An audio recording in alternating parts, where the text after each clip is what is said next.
Has she not got powerful legs? Do you shower in your dressing room? Do you have a shower on the day of a fight or not? Tell us about the tattoos. Shut the fuck up, you little prick. But then I've got the Phoenix. Hey, prick. So I'll take it from Bob every day of the week. Absolute disgrace. I'm sure no one will mind. Move him out of here, Darren. Ricky Hatton didn't go over for his fighter because he risked getting abducted and sold into sexual I never said that. Both have been rape victims. I'm not watching Frank Buglioni live on Saturday night. You're out of your mind. Jesus Christ, get yourself a life. He's actually a priest. Yeah. It's because his brother John Fury eye gouged him. What have I told you all this time? He's going to end up sucked out, fucked out, looking for a handout. Boxing, nutters, messenger group. I'm gonna be the king. J-Pump, you know what I'm saying?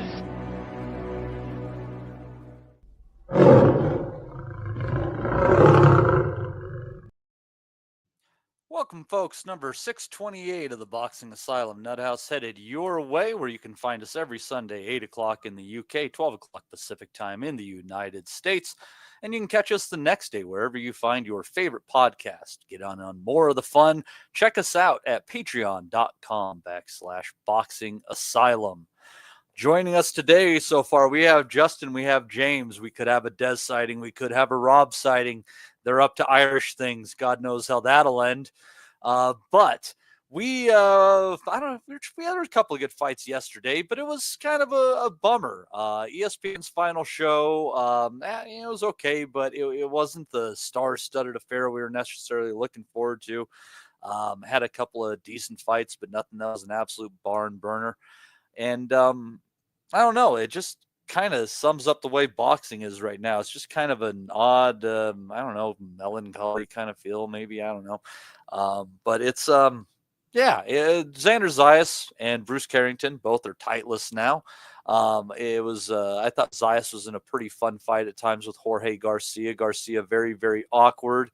But he's always throwing punches. Zayas did a good job of turning him, but Garcia, he punches when he turns. So you're not actually out of the woods with a guy like that. And he definitely gave Zayas some problems in there at times, but Xander came out looking pretty damn good at the end, kind of coasted his way the last couple of rounds.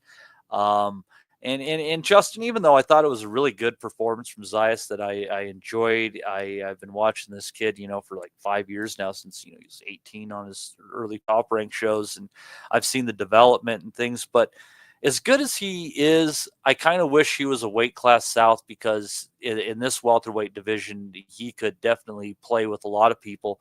But I don't think that performance made me think that he's going to hang in there with the Fedoras, the Murtazalievs of the world necessarily. Your thoughts? Yeah. I mean, I think one thing that's going to hurt him at this weight is the power. He landed some really good. I think Tim Bradley said it too. He doesn't have the power to hang with those guys. I don't think he's going to be able to hurt those guys. He's going to have to really outbox them. But what I liked about last night is that Garcia is a front foot fighter, and Zayas pushed him back the whole fight. So that's what I enjoyed. He kept it on him. He pushed him back. Zayas had good angles. Garcia, you could tell he was just turning Garcia off a lot. Garcia could not get set to throw because Zayas was coming. The angles was really what was throwing him off. He was punching from different levels. So that was definitely his best performance I've ever seen of Zayas. Now, granted, Garcia is a limited guy. I mean, we can all agree with that. He's not a – I think you just basically said it. He's not a Murtazaliev. He's a limited guy. But Zayas did exactly what he was supposed to do, switched him off. It was a really good performance. And as far as Zayas in the future, I don't think I agree 100% with you. He doesn't play with the other champions at 147. He doesn't have the pop. He's not going to be able to keep those guys off of him. He's going to have to fight a perfect fight versus some of those guys. I don't see it working out well for him overall when he has to unify or fight one of the other guys. I don't see that playing. But as far as that said, it don't really matter right now. We all thought when he turned pro that he would probably win a world title. He did. So he got that. Garcia, he just could not get his – yes, he threw a ton of punches, but he just couldn't get the offense he wanted off. And a lot of those punches were him just swinging. And Zayas was just doing a great job of countering, moving. It was a really good performance from him. Definitely the best of his career. But now you're a champion, and this is it. He's going to have to start fighting these. He's going to have to start unifying, fighting these guys, and I don't think he plays with the other ones. Yeah, I mean, and he deserves his chance. Tax Hammer's really going to bat for him in there. I feel like Tax Hammer uses different names each week. But anyway, we like the engagement. You say your thing, we'll respond to you. We all we're entitled to our opinions, especially it's boxing. It doesn't fucking matter. It's not gonna. Well, Pacquiao had the Tax Hammer put on him. if you just want to throw some stuff out there, that works. Yeah, the tune is $65 million, and the Tax Hammer actually isn't a hammer. It comes with firearms behind it. But anyhow, that's a different discussion about government and politics. But Zayas, I think it's not necessarily just like he did good job turning. It's just the fact that there's so much talent at 154 pounds. These guys bring a lot to the table. And it's not, I don't necessarily know if he doesn't play at all, but I feel like the top guys probably get him. But I mean, he has the chance, and hopefully one of the good things with this ESPN deal falling out is maybe he'll enter into these sweepstakes and such. And, Boots is coming up to 154, going to be looking for an opponent. You never know. That could be an interesting fight right there.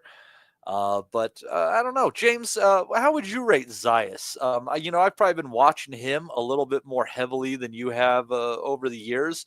So maybe a set of clearer eyes could be a good way to look at this. Well, yeah. This morning really was the first time I've ever seen him fight.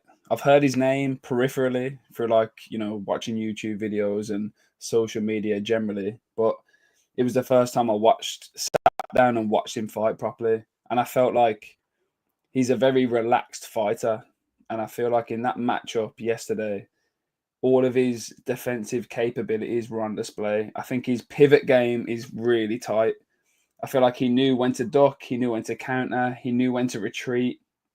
Super relaxed, really good balance. I felt like he was very fit as well. I mean, in the 12th round, I think he kind of resorted to just getting the job done and seeing the fight out. I think that's a minor kind of. He realized he could knock Garcia out, and he piled up plenty of rounds. It's a minor criticism against him, really, but I'm really picking at him in that way. That being said, I've never seen Garcia fight before. I know they were saying on the commentary that he'd beaten an Olympian in his fight before this. I couldn't really speak to that. I know this is part of the promotional game. Yeah, he was paid about 5-1 as an underdog in that fight. He kind of did come into this opportunity out of nowhere. Codwell was kind of being fed the opportunity, and Garcia stepped on those plans quite easily, actually. So that just shows you that there's a level of capability, a level of competence with him. And I feel like obviously he was much smaller. He was ungainly, a little bit untidy. But you could see that he was game, aggressive. He was throwing all the way through. Also, it was very odd to see him as a Mexican brawler in a very broad category. He had like a little bit of a Philly shell going on, which is like, seeing a cat on a lead. Like you can understand why someone would do that, but it doesn't really look right in that way. You know what I mean? Like, so, you would see a lot from him that you wouldn't really expect from an untidy fighter. He was a little bit slicker than his overall disposition would suggest. But Xander Zayas, a lot of veteran tactics, right? Like you don't get to one loss fighting through Mexico like that, like that. Like he's learned some tricks to get out of fight, and shave the steam off of punches and shit. Absolutely, and I feel like a lot of the time he was using the shoulder roll to ping off the left hook to the body, which he was really getting inside on. That was one of the few shots that he really landed with some consistency. So I think in terms of a world title matchup, being for a vacant title, I feel like this was a fair enough one, bearing in mind that obviously Xander Zayas is someone who you're going to tee up to be a star. But I feel like it was a good matchup for Zayas, but I also feel like he passed with flying colours. I feel like his coordination and his disposition were very impressive because he was throwing really short shots in a really relaxed manner. He didn't really get flustered. He didn't really smother his work. He knew when to get out of range. He knew when to smother and clinch and turn around and wait for the rest to get involved. Being the first time I've seen him properly, I was very impressed. Yeah, and he's, 22. You have to always look at it like he is 22 years old too. Yeah. He can get better. He can fill out more. There's a lot of things, and let me say this: like, I don't want to diminish what I saw him doing there because I thought it was a really good performance. It's just that if it was in almost any weight, if he was a fighter, just take Xander Zayas as he is and place him as a fighter in basically any other weight class in boxing, and I would say he'd have a good chance of, unifying titles and stuff like that. He just happens to be in one of a couple of divisions right now, which are just littered with killers. So, wrong place, wrong time. Yeah. With 154, obviously I've got the rankings up here now. Crawford, he's kind of out of the discussion. Yeah, I wouldn't even involve him, but yeah. I would say Ortiz Jr. Have we seen enough of him at 154 to even make an assessment? He probably not fantastic in taking down Madrimov in a way that Crawford couldn't. He would. That was a performance. He couldn't beat Ortiz. Zayas would definitely. I don't think he. If Ortiz is on his game, Zayas is not beating him. What a good fight! What a good Mexican American versus Puerto Rican rivalry. That what about a really good fight for just. What about Murtazaliev? We've seen what he did to Tim Tszyu. There's one thing, and this is again getting picky at things. But there's one thing that Zayas got caught with a few times going out, and he gets caught with left hooks when he's turning the corner to his own left with his chin a little bit up in the air. And we've seen that left hook of Murtazaliev's and what it did to Tim Tszyu. So I worry because of a specific liability and a specific punch with that opponent. But also Zayas couldn't hurt Murtazaliev, so he would have to be pinpoint perfect for 12 rounds to beat him. That's just going to be a very, very hard thing to ask, because he's not going to hurt him. So it would be hard to ask him to be perfect for 12 rounds versus a guy like Murtazaliev. He's got good footwork from what I saw last night. Yeah, but it's not Bam level footwork. No, it's not Usyk level crosswork. And you have to have that. You have to have that to keep away from Murtazaliev, and also you have to be able to make him think with a little pop. And at this weight, Zayas just doesn't have that pop enough to keep a bull like Murtazaliev off of you. And you wouldn't say Fundora, would you? No, really? He don't want that fight. Yeah. And then after that, you're on Bahuchik, Tim Tszyu, maybe. He would be. That wouldn't be a bad fight. That wouldn't be a bad fight because Tszyu needs to try to prove himself. Like he still belongs in some way. Zayas isn't the puncher of the people that he's dealt with. And I'm not saying I think Tszyu beats Zayas, but in Tszyu, Zayas fights somebody who has a name already, and in Zayas, Tszyu has a chance to become relevant again. That's a good fight. We know, like Zayas, what I like about him, he's not a puncher at all, is he? He knows how to connect and get away. He's not in love with his power. You know, when fighters come up and they start stringing a few knockouts together, all of a sudden their form and their discipline and their tactics kind of desert them really because they think about knocking your man out. Whereas he doesn't seem like he's under any illusions as to where his strengths are. His strengths are his balance, his agility, and his speed. He learned that kind of early because I'll tell you what, the first. Justin might correct me on this if I'm wrong, but I bet you it was like probably the first 10, 12 fights of his career. Zayas probably had a 75 or 80% knockout ratio. I'd have to go and look at that again. And he kind of, but you got to remember, that's an 18, 19-year-old kid when he had that record. And he was fighting what, 140? He was like fighting like 47, I think. Yeah, he started out. You're right. He wasn't blowing people away early either. But I mean, he had a good knockout ratio, but then he ran into guys he couldn't bowl over. And I'll tell you what, he showed a lot of mental maturity at a young age in not trying to force those knockouts and becoming the fighter that you saw last night. He could have very easily gone the Berlanga route and just gotten pissed off when he couldn't knock people out and not, worked on his craft whatsoever and just become a human punching bag. But he decided, okay, I can't bowl these people over. I'm still more skilled than them, and I'm going to win the fight.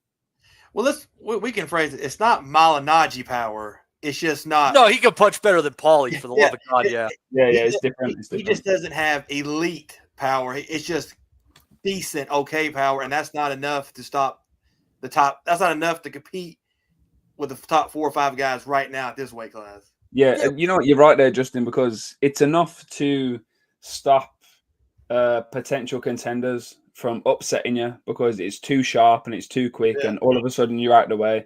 But it's not a kind of scary power where people are going to think, like when you see like once in every 5 years, a fighter who can really walk through anything, really. You're always going to come up against someone like that if you're at the top of the division for long enough. Do you know what I mean? So I absolutely agree with what you're saying. Well, that was, at that time, that's really the guy that you can't walk through whatsoever. That's Artur Beterbiev. And it took a Dmitry Bivol to find a way to diffuse that, and he did it in 2 ways. One, he went the distance with him the first time around, the close fight. And 2, he was able to find the changes in the small margins and get the victory the second time around. But that's the example right there. And it's, I think that, the tax hammer's giving shit about Murtazaliev in there. And it is definitely a non-zero chance that Murtazaliev finds himself on the Lucas Matisse route where he's awfully avoided because what he is, but he does get found out along the way too, because he lacks those dimensions. I still think he plays in the division. No, Murtazaliev is going to find a guy that can really bang, and that'll be his kryptonite. If you can, because he's there to be hit. So if you've got a guy who can flat out throw, we've seen these fighters our whole lives. Murtazaliev, that's when, like you said, I think it's Ortiz. I think Murtazaliev and Ortiz would potentially engage in a fight of the year contender. Ortiz will engage with him. Yeah, but I think Ortiz, more so than slipping and finding a shot, I think that he would catch and shoot Murtazaliev on those hooks. I think Bohachuk and Murtazaliev would be a good fight. Fuck yeah. Weren't they trying? Would go right at each other. They would go right at each other. Yeah, there's a lot of good fights. I'll tell you what, Bohachuk and Zayas wouldn't be a good fight, or wouldn't be a bad fight, excuse me. I think I would be absolutely up for that one. I think Bohachuk obviously brings something to the table there. But his first defense, I'll tell you, I bet you I'll tell you a guy who they might end up with him in his first defense. And just throwing this out there, in Justin, you might be, Steve Vongs is with us now too. Steve might know this guy, but I could see him going in there with Katsarakis, that Greek dude who beat Brandon Adams in the overtime boxing final. That would be a solid first defense. That wouldn't be a bad first defense. They might feel it's high risk, low reward, but I don't think so. I think Katsarakis, for everything he is, Zayas again can very much defend. But I hate when you have the title and you start thinking like, you're the champion now. You shouldn't worry about high risk, low reward anymore. You should just fight the guy. But you're right, Katsarakis doesn't bring a name, so it definitely would be you're right, definitely would be nobody would know who the hell he is kind of thing. So you wouldn't make. I don't know how much money you could make off of that defense, but hey, I don't even know where I don't even know the Zayas rankings. Tax Hammer mentioned Tellez at 154. I'm not against Tellez playing. I think he could be an exceptional fighter. I've seen a handful of his fights, and the dude is legit. I swear he got in trouble with fixing a fight in taking a guy into the later rounds because his manager bet on it to go in the last half or some shit. I can't remember if that was Tellez, but I think he's suffering from inactivity. Tax Hammer, correct me if I'm wrong. Steve, Tellez is fighting Abbas Barao, isn't he, next month, I think? Really? Think so. Yeah, isn't he on that one of them Jake Paul cards? Interesting. Okay. If true. Well, yeah, and we'll see what happens fucking between then and now. God knows. Steve is correct. He's fighting Abbas Barao in Orlando in like August. I think, next month, the 23rd. Mm-hmm. Is it at the Highlight Club? God, no. I mean, if Don King. That's what Don King. That's so funny. That is a weird card. You got Jermaine Ortiz versus the Dragon Claggett. That's a weird you fight. got a couple of women's fight. I did see that card it's somewhere. an MVP You're right. card. That Claggett fight is card. weird. That's Teofimo Lopez's leftovers, isn't it, fighting? Who's that? Claggett and Jermaine Ortiz. Yeah, well, I mean, you could argue that Ortiz beat Tio. That's the only reason that makes that a little bit more interesting, I guess. Yeah, possibly. That was a sloppy fight. Anyway, we've really wandered out in the weeds here. Good for us. Steve, why don't you give us your thoughts on Zayas, and then I'm going to move on into Shushu.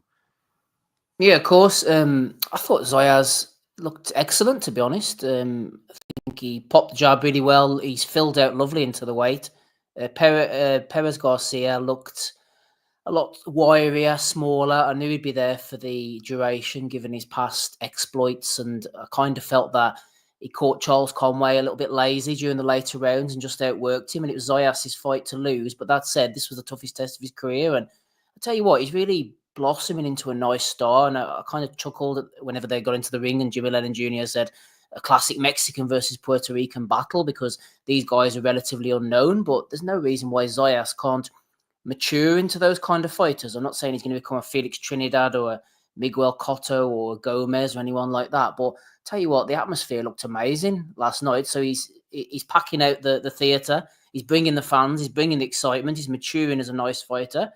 There's no reason why he can't go all the way, I suppose, and start fighting in unifications after he's made a couple of defences, I think, which is probably what you guys were saying when I jumped on the call. But 154 pounds at the moment, it's no secret that it's kind of a sizzling division, really, when you think about it, isn't it? Even the names you folks were mentioning, Ortiz, Fundora had the WBO, dropped it whenever Zayas was the mandatory to fight Tim Tszyu in the rematch, which kind of makes sense. They could get unify. Murtaz Aliyev's hanging around. Looked like an absolute beast against Tim Tszyu. He's been out the ring now for, a few months off, a year out, classic PBC fare. He hasn't looked great in previous occasions. Did the Tim Tszyu fight flatter him? Or is that who he is? I don't know. I'm not sure. Styles make fights. Can Zayas fight like he did last night against, I don't know, for want of a better expression, like a sort of slick black operator, as they talk about on Twitter? You know, someone who's going to give him a few moves, someone who's going to drop the jab and have speed of hand. Virgil Ortiz isn't like that, but he's another player at the weight. Jerron Ennis is moving up as well. Again, Boots is kind of the dark horse, because we don't know what he's going to be like coming in. I mean, because other than Stan Jonas, his resume is very light at 147 pounds. So a lot of the curiosity about Boots is really pure speculation. It is. And Stanionis, obviously, as we saw, turned out to be a lot smaller, and Ennis dealt with him the way he should have dealt with him. There's a certain style that gives Boots trouble. If you match him correctly, he can look very good, which is what happened in the Stanionis fight. And I have to give, reluctantly, Eddie a bit of praise, because since he's took over his career, he's kind of unlocked him from all these contracts, put him in at home, got him, he had the world title already, and then it kind of got upgraded from interim to main, got him a defence. And then he unified against Stanionis. Now he's moving up. Eddie's moving his career in the right direction. It's time for Ennis to sort of capitalise on that now. And I think that not having to skim off those extra pounds of welterweight should help him. And on the right night, when he's on fire and on form against guys who aren't going to be smaller than him, the way we've seen in the past, your Lipinets, your Stanionises, your Custio Claytons, a lot smaller than Ennis. He's going to be against guys his own size now. He's not going to be able to bully. So that'll be interesting. But, I mean, he's got the talent. We've seen that before, the athletic abilities. If his old man can sort of keep him on the straight and narrow as to be a major player in this division. Madrimov still floating about, I would imagine. Borachuk, Teles, as we mentioned earlier. Tell you what, it's a really good division. And Zayas is right slap bang in the middle of it now. Now, without trying to get too much into the discussion, what are the top rank going to do with Zayas or with anybody? Because we don't know what their TV situation is. But Zayas is looking the part and he's selling tickets. And last night I thought he was really, really good, Matty. Right on. And there's also some dispute now about how good Carrington looked. And some people are saying he looked fantastic. Some people like Tim Bradley are saying that it was a little underwhelming. I don't know. I'm kind of in the middle. I think in the later rounds, it kind of phoned it in a little bit, being well ahead. But I thought there were some times early and mid rounds, I mean, where some of the shots that he was landing in the exchanges were fantastic. And, we've seen a lot of these African guys, they're just almost impossible to take out. They're just built like brick shit houses and they can take a shot. So I don't know, again, on the subject of power, I don't know where Carrington sits, but as far as his shot selection and a lot of the things that he did in there, his defense, Justin, it was a good performance. I know you're a bit negative on it though. I'm going to hear you out. I would say I'm kind of like you. I was underwhelmed for the fact of nobody knew who Hida was. The odds were like ridiculous odds in that fight. You expected Carrington that he was just getting a free title shot, free title. That's kind of the way it was. I think part of that is that Hida was a little bit tougher and better than people expected.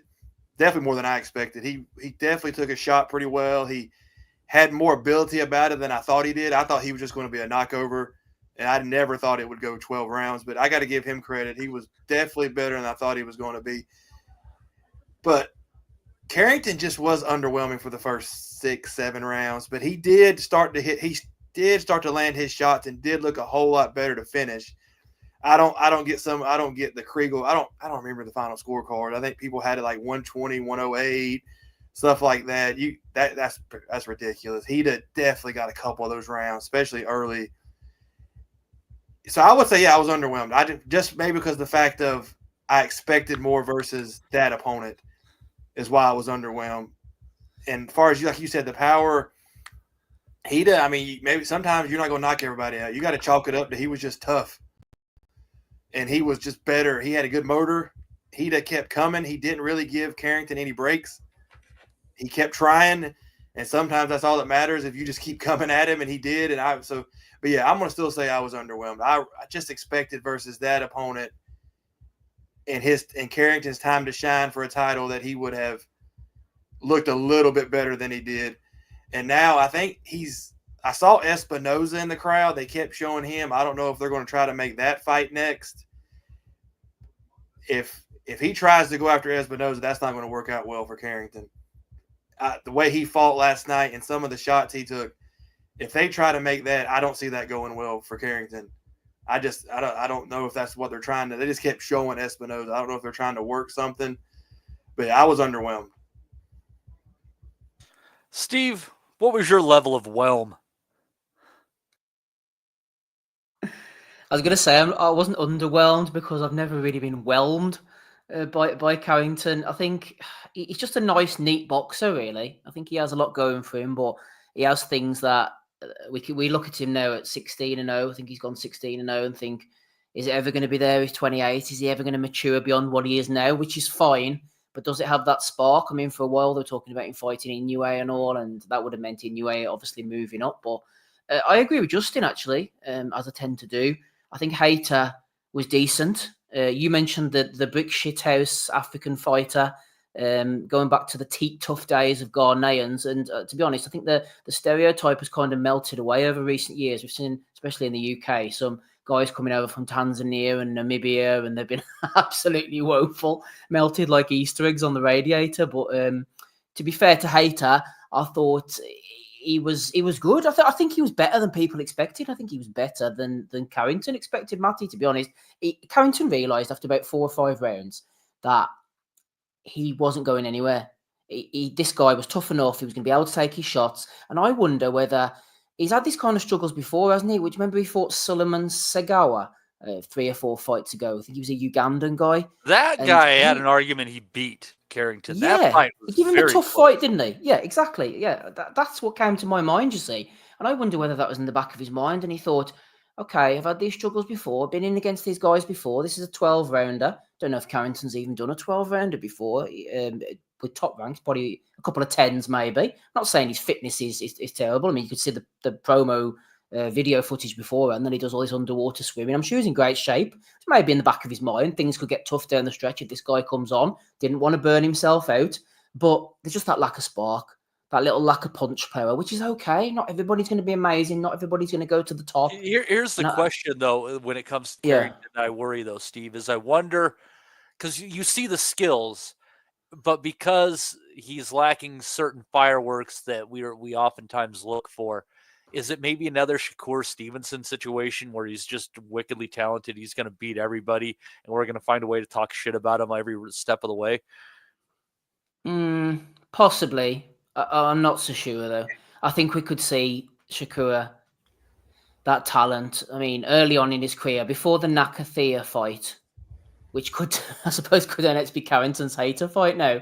Stevenson was planting his feet. He was vicious. He wasn't running. He was standing in the pocket, a bit like he was against Zepeda, swaying from side to side, making guys miss, making them pay. I think it was that Chris Rosales.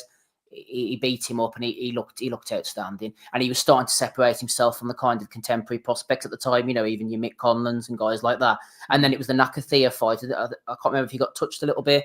And then people after that were saying, oh, he became negative, he didn't trust his chin, etc. And then he had to pull out, obviously, that performance against Zepeda to try and turn people around a little bit. But I'm just not sure. It could well be. With Shakur, you always felt it was there in his back pocket and he could bring it out at any time. Carrington, I just don't know whether we've seen enough to suggest that it's there, hiding under the surface, as you suggest, and it could just be brought out. It may well be.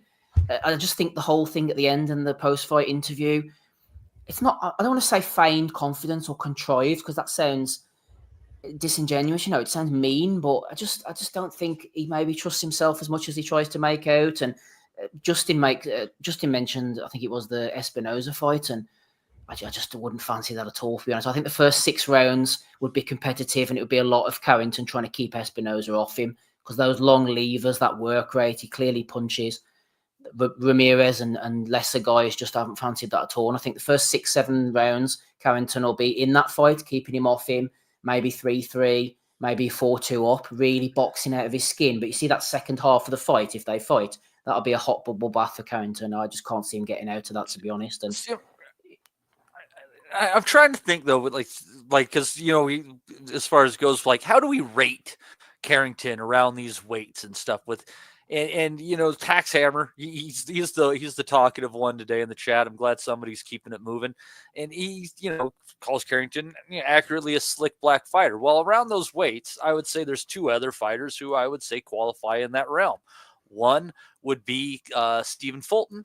The other would be Oshaki Foster. So 126 to 130, and apparently Shock and Steph are going to be fighting coming up. That's in talks. But how would you rate, you know, just off of the eye test, those guys in a 1, 2, 3 right now? Because I think if we're trying to say like they're the elite, based on that style, which is oftentimes the elite style in boxing, let's not kid ourselves. He's got to at least be number 1 in our eyes on the eye test against Steph and against Shock. And Tax Hammer says Ray Ford too. That's an interesting one to throw in there. So we got 4. Yeah, 3 very interesting stylistic comparisons. And what have they all got in common? They've all had off nights. they've all come up against styles that they haven't been able to counteract and that have beaten them. And maybe Carrington's going along that trajectory as well. Very good fighters, but they've come up against guys and they've had off nights and have not been able to get over them, which is no shame in this sport. But maybe that's an accurate description, possibly, yeah, rating him against those kind of guys. Good boxers, fast, very, they have the potential to beat everybody they face, but they have the potential to pick up a loss as well. And I think that sums that Carrington hasn't got to that stage yet, but he hasn't fought anywhere near the level those guys have fought, Matty. Well, and I like the idea of Bruce against Fulton, because that's a Philly, New York thing that moves tickets. That could be an interesting fight. But I think Fulton wins that fight. Well, and here's why I'll separate Fulton right now, because we could argue that Sagawa, might have deserved a draw against Carrington. I think that's a fair argument to make. But when it comes to Fulton, you're like, yeah, he lost. He lost to Inoue, and he showed himself in the rematch absolutely diffusing a pressure style, which oftentimes can be the foil of these slicker styles. And, we have, and we've seen Oshaki Foster lose a fight, probably wrongly, to Conceição, but I mean, Conceição, in my opinion, was due one, but he just outworked him. It's the volume thing. And you talk about these guys, and Fulton has what he did against Figueroa for his arguments for handling it. Going up further, we obviously have Zepeda against Stevenson. Shock actually can make the argument from when he won his title against Rocky Hernandez. So I don't know, Justin. I think there's a little bit to show a lot on these and to show levels.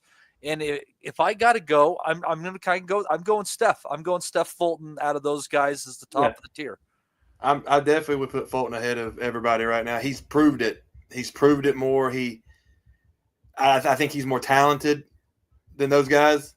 I think he can do more. I think he just has more ability than they do. And if he fought Carrington now, I would lean Fulton. But if you look at 126 right now, I don't think Carrington beats Espinoza. I lean towards Leo to beat him. I think Fulton beats him, but him versus Nick Ball, I'm not the biggest Nick Ball fan. I don't know if he would. That would be very. I think he's better. He does everything better than Nick Ball does, but we don't know if Carrington can take a shot. I guess that's the only thing you'd have to ask. I would favor Carrington against Leo, but less so against Nick Ball, and that's because Angelo Leo has some real ability fighting on the inside and hooking in good places, catching you over your shit. He'd have had success doing that last night. And so Leo would be just a 2 times better level than Hida.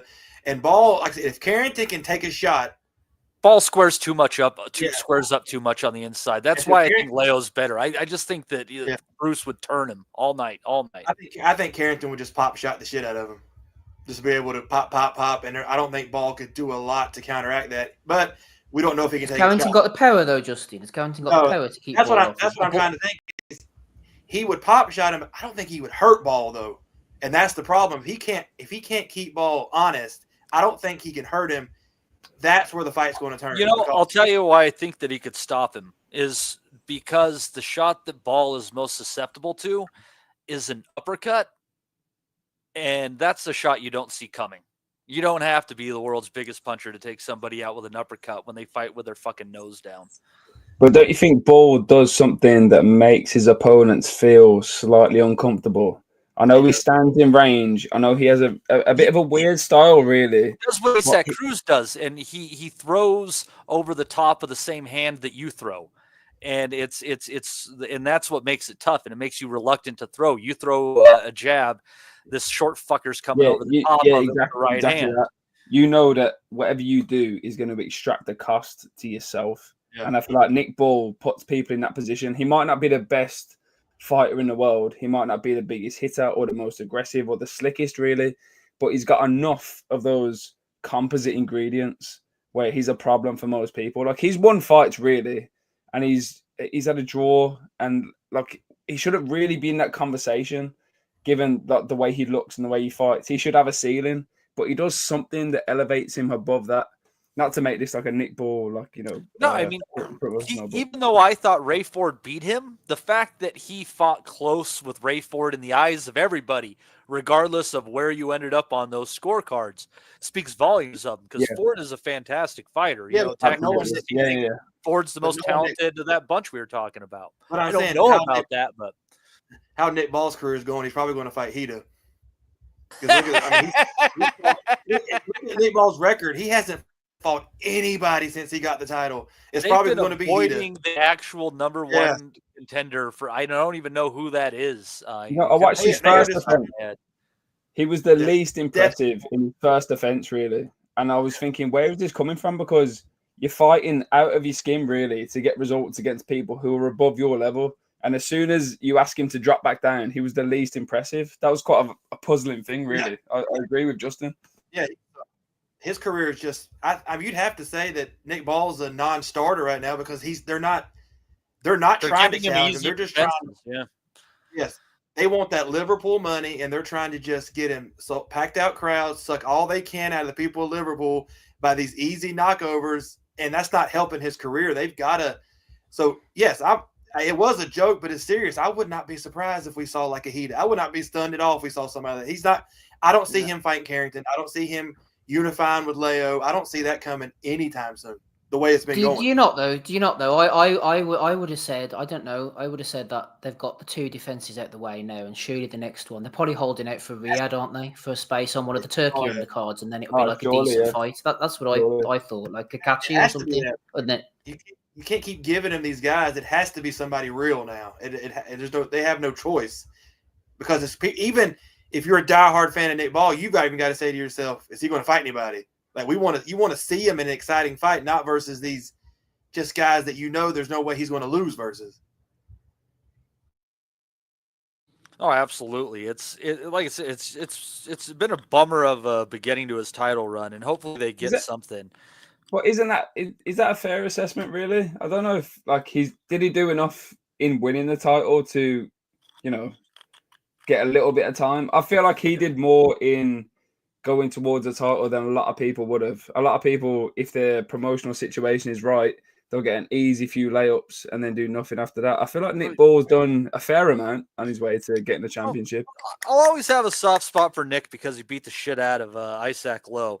But as far as it goes, it's at least the way it used to work in boxing is that you would get your voluntary and then you would have to take on your highest ranked contender or pay them step aside money, or unless you're going into a unification. And that's the way it worked. In these last two fights, Ball has been fighting guys that were in the top 15, so they're eligible, but they're outside of the top 8, I think.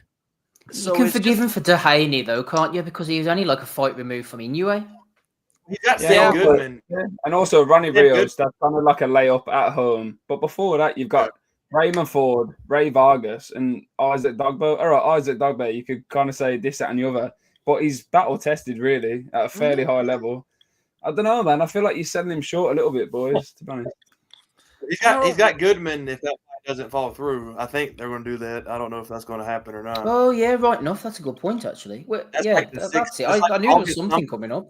Yeah. It's another Riyadh. God knows, Riyadh season never ends, but it's another Riyadh season card. Let me look it up. Hold on, I'm looking Nick Ball. Is that November card? Is it with Yard? Yeah, it's 8/16, but there's no other card on the fight. No other fights. It's just him. So yeah, it's coming up in a couple of weeks. Oh, is that the Atoma White undercard? Yeah, that's right. Probably not going to happen. A lot of people have been saying they think that card's going to fall through. I have no idea.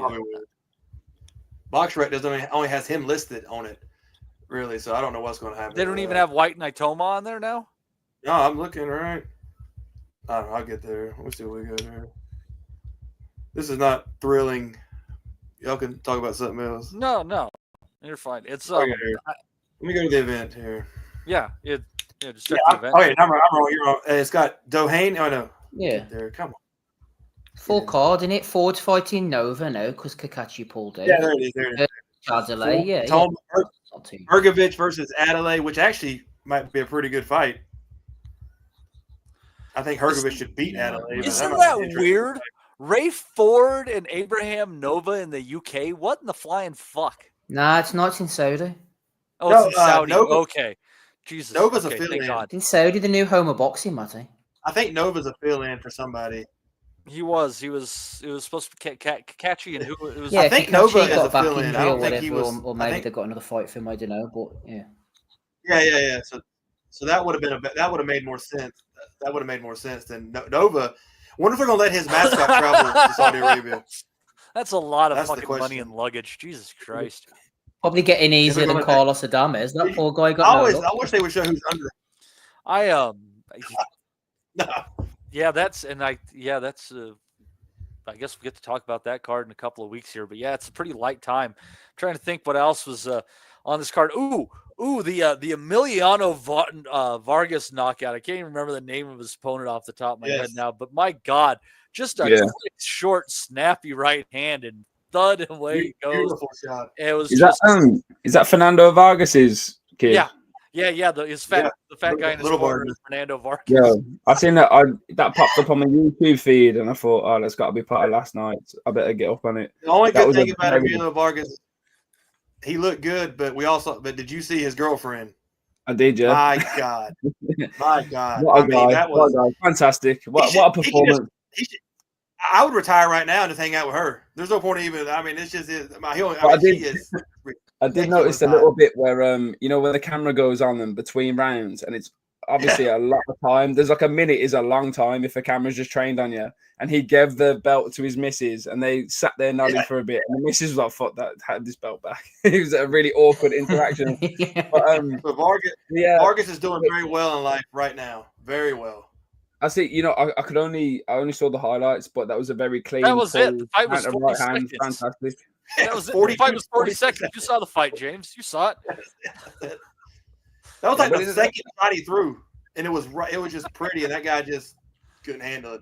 It wasn't even his full weight. He didn't turn entirely into it. It wasn't just like a huge shot. It was just reactive and snappy, quick, and just fucking over, man. Well, I was a huge Fernando Vargas fan, so I'm rooting for the son. All he needs now is to get that little curl in the front of his head that goes down his forehead like his dad, and then he's ready to roll. You know what's mad, Justin? Fuck yeah. I only ever seen Fernando Vargas in like losing efforts, really. Now you go back to YouTube and watch him when Fernando Vargas, before he started just taking every damn hard fight in the world. Watch his early career and watch him first become a champion. Fernando Vargas was a very good fighter. He fought Ricky Wright when he was like 22. Yeah, he fought like he started fighting like Hall of Famers when he was like 19, 20 years old. He was fighting these guys. So Raul Marquez, Yuri Boy Campas. When you think Fernando Vargas, everybody thinks, oh, the guy that De La Hoya, that was just a shell of what he was at that time. Well, you know what? My resounding memory of his is the Trinidad fight, really. Yeah, he was not the same. That was when Trinidad, when his left hook was just, he could drop it literally on a breath. And that was a good fight, though. Because Vargas got dropped like twice in the opening round, didn't he? Yeah, it was a good fight. He was game as fuck, and I think he went to like the 11th or 12th or something. Yeah, he took it too early, man. He took it far too early. What Justin says, I'm old enough as well to remember that, because they said on the broadcast last night that his dad fought in New York 26 years ago, 1999. I remember watching that the next morning against Howard Clark. And Howard Clark had 10 losses, and he went on to have about 50 losses in the end. He was a journeyman, and he fought Vargas and got knocked out in the fourth round. But Justin's right, man. For Vargas, he burnt brightly in them early years, but he burnt out fast. By the time he was having them fights, what you're referring to, James, at the end, like he had a mad career. Ike Corte he beat as well. Yeah, he fought like Yuri Boy Campas when he was like 18, 19 years or something. He fought guys you shouldn't have been fighting at that young of an age. You don't fight a Winky Wright when you just turned 20 years old. He was just, but that's who he was. What do you think that is, though? Because I remember the kind of rivalry between him and De La Hoya was like, De La Hoya was like the Olympic golden boy, and there was some weird kind of story about them running together, and someone fell over, and someone kicked him down this hill, didn't he? Yeah, in the snow or something. I remember that was thinking Mexican thing. I remember thinking, surely you two can't be that far apart in terms of promotional potential.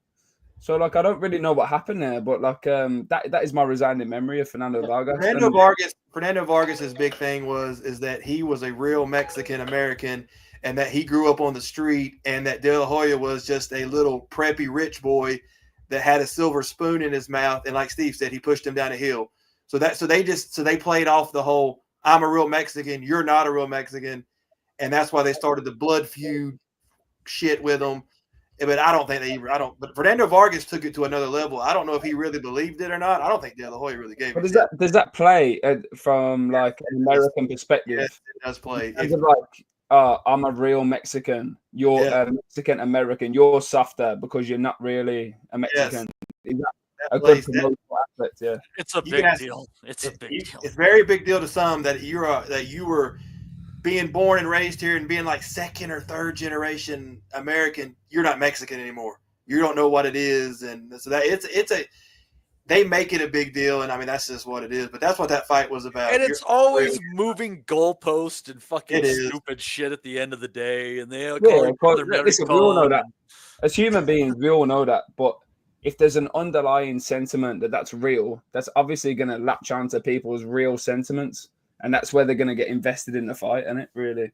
Oh, so the thing was, though, they were both born in America, weren't they? Yeah, they were both born. Vargas he was from California. He was, but he still played that card. And just like people from northern Mexico don't like people from southern Mexico. People from eastern Mexico hate people from western Mexico. It's just like in the United States, north versus south. It's stupid, but in Mexico, the cultures are different. The Cowboys are in the north, and they just don't like. They don't like each other.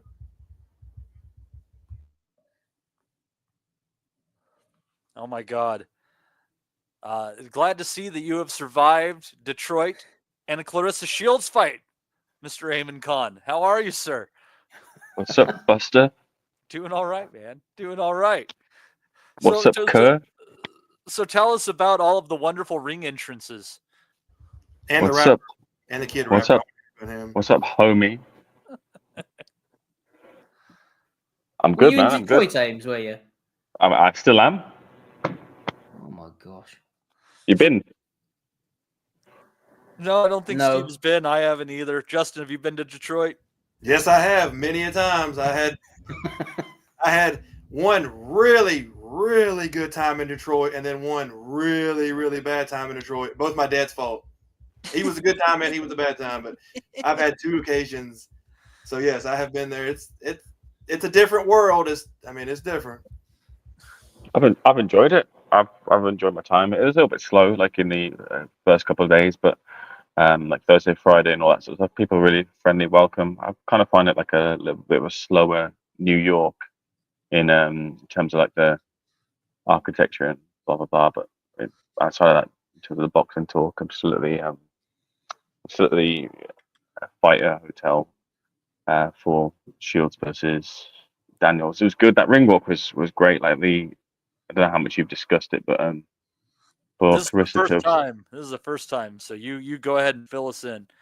Well, for Claressa to have sold out Little Caesars Arena, I mean, it's not a pure sellout because DAZN have to, build their stage and stuff to host the show.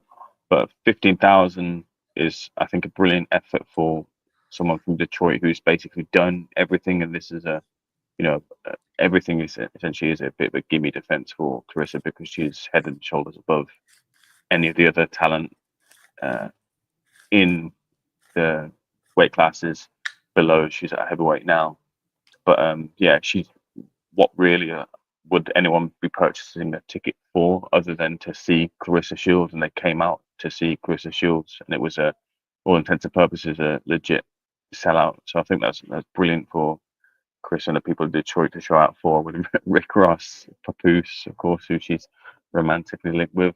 All made for a really fun main event and a brilliant atmosphere. I think 7% of the people who bought tickets are all women as well too. So they really showed out and backed Claressa. And I think off the back of the Fire Inside biopic, that really pushed her to another level of fame. And it's about what she can do next, really, and who else is out there for her, because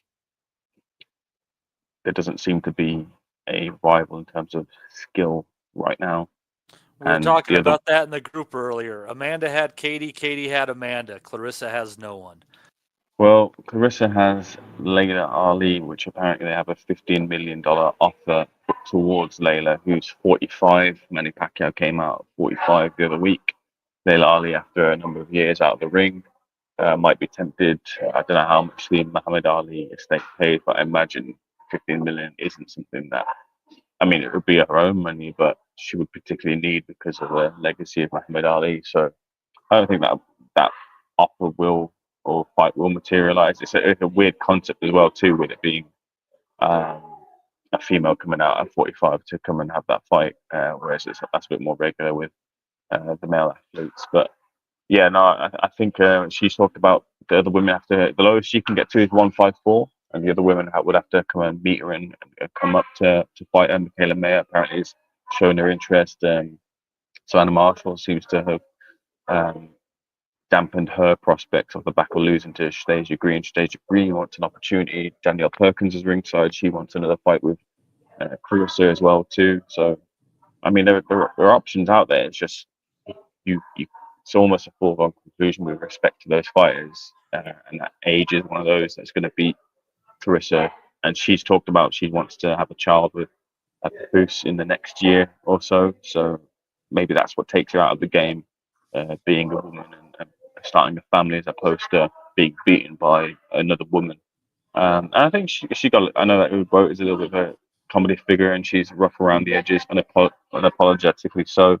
But I think that's a product of a upbringing. I've heard a lot of kind of before I got to Detroit, I was told by someone in Las Vegas, make sure you don't step out the wrong kind of. You'd be fine in downtown, but if you're going any further, you might have some issues. So I did come here with a little bit of a glance at the peripherals while I was walking around, but otherwise I haven't seen what Claressa had grown up with, but she'd obviously lived through it. So I think that kind of comes out in her when she presents herself. But she's a true legit businesswoman. She's now, I think I mentioned, a promotional free agent, so she'll be seeking and looking at offers that are out there, but she is the final decision maker. I think that's the big pull with it. Salita seems to be pretty confident that they'll ink a new deal because Claressa, like I mentioned, is her own boss. She'll want to have fighters on the card. She'll want to bring in her own sponsors, be able to bring in Rick Ross. Whereas if someone like a Matchroom or an MVP came in, they would want some sort of control over that and maybe put blocks on that. But MVP would probably make the biggest play for her, and she might look at that. Well, I might lose a little bit of that, but Jake Paul was an even bigger star that I could jump on the back of that stardom and catapult myself further. So the option is definitely on the table for Claressa, just not the fights that are meaningful right now for her. Now, do you think the relationship between Shields and Salita is strong? It seems warm and cordial in the ring. It's like you can usually get that feeling when things are funky between people. And when they were beside each other after the fight, it seemed like they are very fond of each other, actually. Yeah, I think it's a business relationship at heart, but I think they are quite strong. And Salita, it's more of a spoken to Salita's side as opposed to Claressa. Claressa very much guarded by her PRs and things, and you can't quite get through to have those kind of conversations other than the allotted time that you get in a scrum or a short interview. But from that point of view, Salita definitely presents that they're proper friends outside of just the business. And I was made aware that recently Claressa went to bat for Dimitri when Dimitri wasn't, I can't say too much, but Dimitri wasn't credentialed for, or his credential was revoked for a recent event, and Claressa kicked off because he's Team Claressa. So she has that loyalty to Salita to a degree. I just wonder how that will go forward because she has her own promotion outfit. T-Rex Promotions, Win Records have come in now, which I believe is what Boost is linked to. So they might look to keep as much money as they can in-house, and if they can run their own events, then there would be a need for Dimitri. But yeah, it's a watch this space on that in the next few weeks and months or so, as to where that goes. So it seems. Ames, sorry, go ahead. Sorry, Matty. Can I just ask quickly? Do you think that if she were to sign with Jake Paul, I think Salita's done a good job with her. If she were to sign with Jake Paul, do you think it would take her down like a different route? I mean, obviously it would, but like a novelty route or an out of the box route to try and find that sort of challenge that she needs.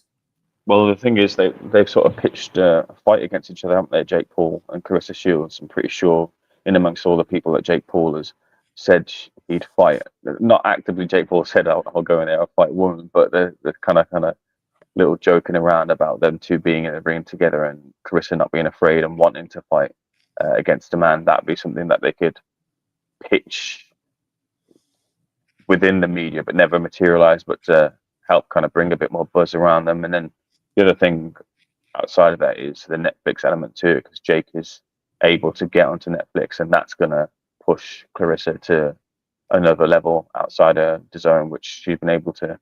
I think Claressa is probably the closest thing you have to Floyd Mayweather right now in terms of driving the people that you would directly relate to. I think her own ship. So again, It's like she steers her own ship. Yeah, both unbeaten in the female code. But she's relatable. She's completely relatable, and she's an ideology that a lot of people who are down or don't have a lot of money and have been able to make it can really relate to, like Mayweather was as well. So I think she's really kind of taken that baton, and something like Netflix would be a real. I think Chris would look at, and she made mention of it as well too in the pre-fight press conference. Like, she thought the MVP show was brilliant, but she said it wasn't a GOAT show. Essentially, it missed the GOAT. I think Claressa looked at that and thought, I could use with being on that show. So I think if she got a guarantee of being on Netflix, a headliner as well on Netflix, and Jake Paul pushing it, I think that's kind of a promotional match made in heaven. To be honest with you, you just lose some of the control that you have. But if you do it on a one fight basis, and you're really that displeased to lose a bit of control for one fight against a fighter who you're going to likely beat. So I think she'd be happy to make that concession to push her forward. And Des, just to wrap it up, what about the rest of the card on there? There's a couple of other women's fights. Tony Harrison got dropped, but he still won. What can you report back on? Sorry, me or Des? Oh, you. I don't know what the fuck I was saying. Sorry. Ames. No worries. I'm alive. Again, no problem. It's such as the nature of the business, you don't get to see too much because you're trying to get content and whatever. But I saw a little bit of DeVell Smith, who's progressing under Sugar Hill. A little bit unfair to tag him with the Tommy Hearns tag because he comes from the Detroit area, but that's the way you push a fighter, don't you? An easy but lazy comparison. But not too much to say. Too much as to how far he'd get. I thought Price Taylor played with Robert Sims, and he did the playing element, but he didn't push on the gas and get him out of it. Because if you're going to do that and start messing around with your opponent, you got to show that you can get him out of the ring, and he shouldn't be going the distance with you. So a little bit underwhelming from Price Taylor, who's a heavyweight from the area. I watched Tony Harrison. I thought Tony, when I interviewed him pre-fight, a lot of the comments came in and they were saying, damn, he's slurring his words, his speech isn't as good as it once was. And I went back to look at some of those interviews and I thought it wasn't as bad as people were mainly playing out it to be, but you could see a bit of a decline in him. And those are the questions.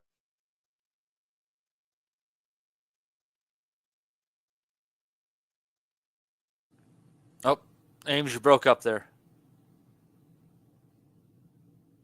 Detecting some slurring in Ames' speech. Ames, I don't know what happened with you there, buddy, but I cannot hear a word you're saying now. I'm going to put you on mute briefly. No, wait, no, I can't, because he has admin abilities. Bloody hell. See here. So, Justin, you saw that Detroit card, except for the quote, amazingly. You just must have dozed off, I guess. But tell us about what you saw. Yeah, I meant to stay up for it. It was just, I think I did fall asleep. There's only so many hours in the day. And I missed the other two women's fight on there too, so I fell asleep. But it was terrible. I mean, I don't know what to say. I think Ames is right about the heavyweight fight. The Price guy, which he's calling himself The Price is Right, which I guess makes sense. I don't know what he was doing. He went 8 rounds versus the guy whose gut was hanging. You couldn't even see the front of his trunks. His gut was down past his nuts. And he had his tips were like hanging down to like almost touching the top of his belt. And he went 8 rounds with that guy. And he just started like in the second round, he started showboating and never stopped. Never stopped showboating. He was like walking around the ring, looking around, turned his back to him. I don't know what that was. That was the biggest joke I've seen in a long time. And I had it in the corner. I was watching Martin for the most part anyway. So I just kind of had that in the corner.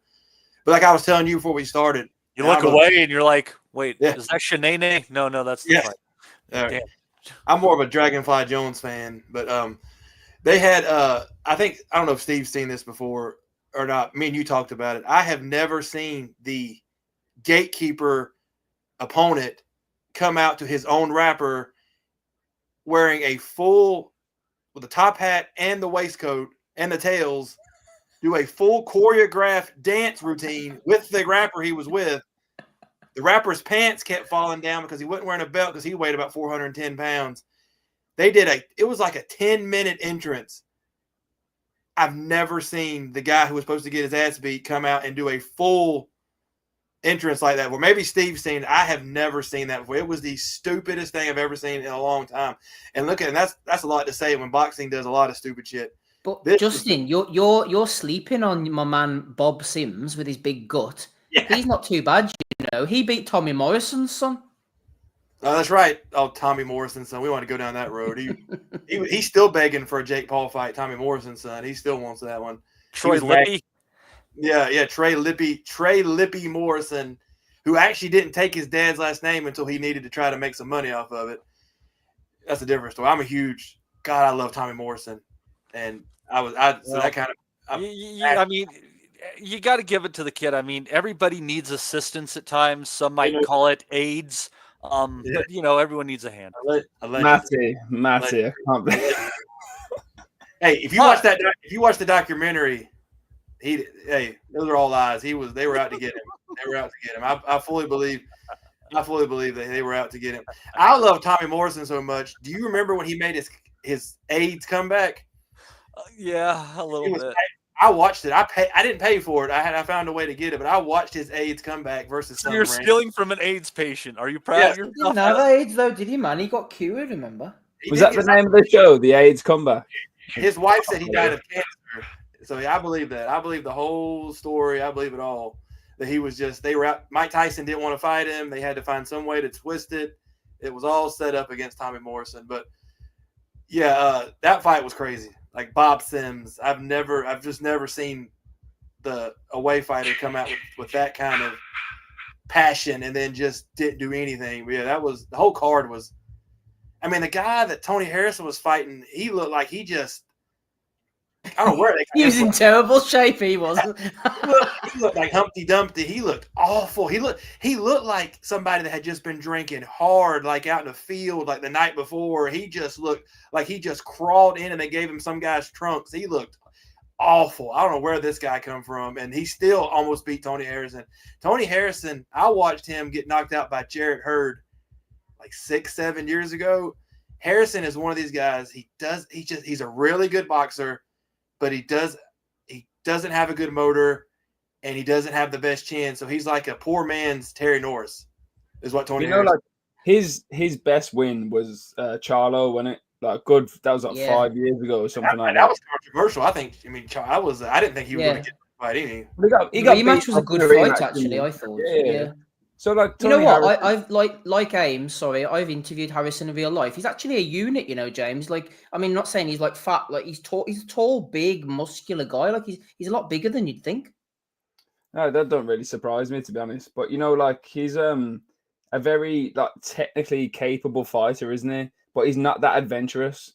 So obviously, in the rematch, he come unstuck, didn't he? Do you know what I mean? Gas tank in it. He ain't got confidence in his gas tank. Rightly so. Yeah. And, his association with Alicia Baumgartner, shout out to the GOAT, the real GOAT. But like he's a presence, but he's not a type of guy who's going to be kind of soaring at the top of the division. He's a technically capable guy who's had some big wins, but he's not like, where's his upward surge from here? The ceiling's pretty low for him, and I feel like he could have done a lot more in his career. I don't know what his early career was like, to be honest, but he in his prime he was very good. I think he was there to fill out the card because he's from Detroit. I just believe that's what it was more than anything else, because that's just where he's from. He owns like a gym downtown. That's why that's the main reason. He was there, in my opinion, just because they needed a Detroit guy. So obviously, like the quote being there, they were just packing him out there. Yeah. Does Detroit have like a, like people talk about Philadelphia, talk about New York, talk about LA. Does Detroit, Michigan, does that area have that same kind of fighting? Not anymore. Not as used to, didn't it? Flip me, man. The most, yeah. No. Obviously, not talking about Tommy Hearns, whatever, but in like the past 30. Obakar I like watching him fight, but you're right. In the last 20 some years, no, Detroit boxing scene it's not been what it was. And that's because Manny Stewart he didn't stop the crop, but he was more like he just had a couple of guys at the end, and it wasn't the same as it used to be. It wasn't about developing fighters as much as handling the big dollar fighters that he had and being on HBO. Klitschko was his main money focus, and then he had a couple other guys. But Manny Stewart was basically, I'm going to do some announcing and I want to train Klitschko, and that's kind of where he was. Well, you see the tradition carries on with Jonathan Banks, and even now with Andy Lee. Andy Lee's building a stable now, and he's the first person to give credit to that area of the world in terms of his philosophy. I'm not really talking about the philosophy. I'm talking about like the fighters that have come out of there. It's like with the Ingle Gym. Everyone knows about the Ingle Gym in the UK, but when's the last time you could point to a fighter and be like, oh, that's a sick fighter that's come out of the Ingle philosophy? Do you understand what I'm saying? Kell Brook. Yeah, exactly. And that's a long time ago. Do you know what I mean? And it might stretch on for a long time from now. So it dies with dies with them, doesn't it? In both cases, really, with the founder. Yeah. Sorry, that's really depressing, man. Sorry. Back to Robert Sims quickly. What about Robert Sims? Tell us about Robert Sims. Well, I didn't see that fight, to be honest, but I like a Detroit heavyweight. Do you not remember the Brandon Moore versus Skylar Lacey fight? We done it on Bellew the week before when they started pushing and shoving, and then they fell out the ring and all. That was a Detroit classic, that was. I don't know if I remember that one. Yes, you remember a lot of things, Steve. It's amazing. Meaningless shit. Out of the ring. That was like a couple months ago. Yeah, that's the one. A quick one for me, Matty, because I need to get back on the beat. Fair play to Ames. You know what? I've been a critic of the GOAT in the past. I know this business about comparing them with Usyk and all is stupid because she's fighting like dinner ladies and stuff, but the atmosphere did look class. When I looked this morning and watched it and then saw the crowd and all, fair play to it. It did look brilliant. I mean, the opponent... I think it was the opponent, actually, now that I mention it. She wasn't that bad when she let her hands go. I mean, she clearly couldn't crack an egg, but she landed a couple of shots here and there. And the GOAT, I think, was getting a bit frustrated early on, throwing a few wild swings and swaggering around. But as Ames said, it wasn't about the opponent. It wasn't about Daniels. It was about the GOAT doing her thing, packing people in. And I think that's the good thing about women's boxing as well, in that it was 10 rounds, 2 minutes, 20 minutes. We didn't have too much time for the crowd to get fed up and boo.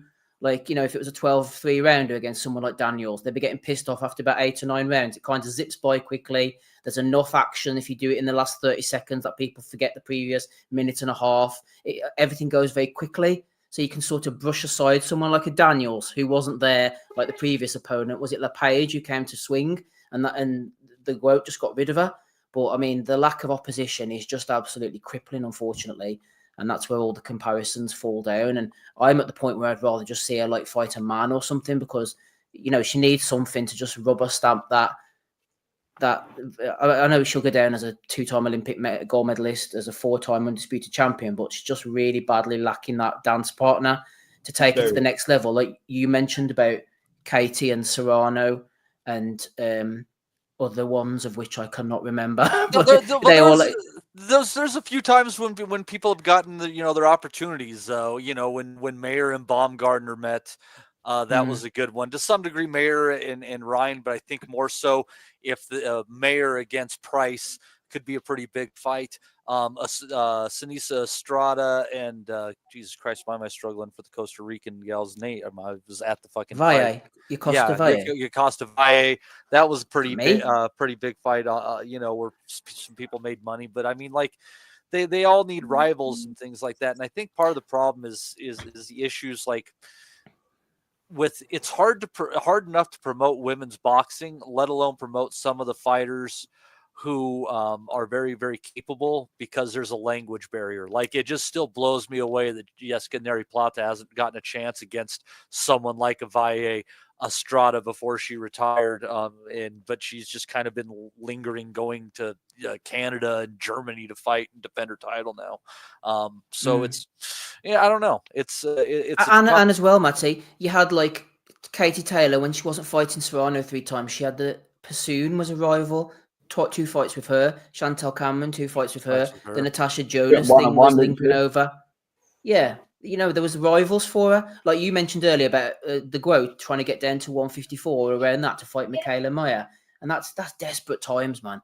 I mean, Mayer has it, trying to get down to like 160 or whatever to fight Michaela Mayer. Is that really what it's come down to? I think you're asking a former fucking junior lightweight to go up to 160 at the same time. I mean, Shields competed at those weights at least before. Like, that's more shocking on the Mayer end. Shields did 154 at her lowest, I think. And like her major kryptonite as like a commercial viability is that she can't crack an egg. That's her own thing. Yeah. Like, and like her whole persona, everything that she's about should be commercially viable. Think about this. She's a woman of color. She's like a boss bitch, really, ain't she? She's like a symbol of like modern feminism. Think about football, basketball, all that stuff. She doesn't need a man in that sense. Do you know what I mean? But when you watch her fight, she's so technically capable. And then every time she throws a shot, it looks like she's throwing everything into it and she can't crack an egg. And it's like a constant series of disappointments. Like, I remember watching the Savannah Marshall fight. She weren't trying to beat her up. She weren't trying to knock her out. So her style was really pleasing in that instance. But when you watch her against someone who she's supposed to knock out, it's very disappointing because you're thinking, what's going on here? Like, think about last night, the heaviest she's been. Like, her punches could not put any dent in her. Do you know what I mean? It's a disappointment to watch her. It's not exciting, and you have to hang your hat on excitement. That's why Savannah Marshall, when she was coming up, she started knocking people out. And whether the matchmaking was right for Savannah Marshall, obviously probably was. But you need excitement, and especially when you can't put 1A against 1B, you need 1A to be flatlining people realistically. And Claressa Shields ain't doing that. She should be the one. There's Katie Taylor and there's her, really. And before he was injured and disappeared and then came back and wasn't the same, and he spent all of his time in his early career stuck on undercards. They used to call Malik Scott Mr. 80 to 72, and I think we ought to start calling Shields Miss 190. Well, what else could she do rather than knock people out to be more commercially viable? I don't follow her on social media. Do you know what I mean? So I'm not really up on that aspect of her personality.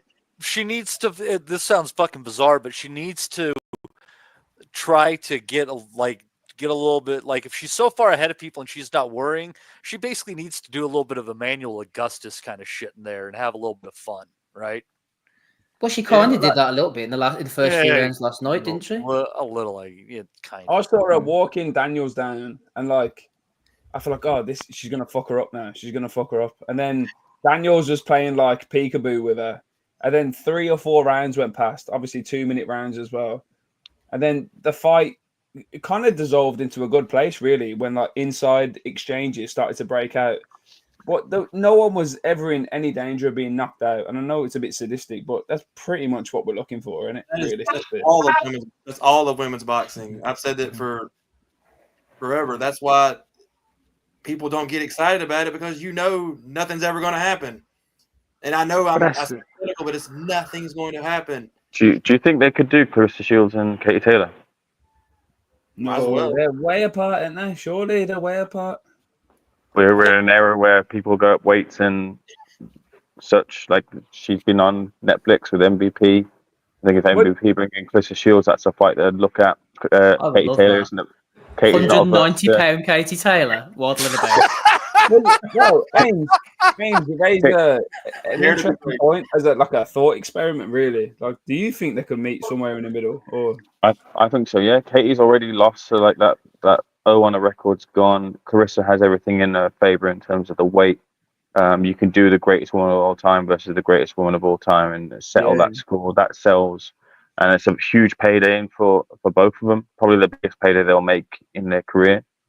It would have to be at 154 for me to even kill think the quote, worth watching. That would kill the quote. You have to drain her. You have to basically fucking do what Ben did to Eubank Jr. Oh, Eubank Ben, man, all over again. Oh, fucking give it to us! Come on, give it to us.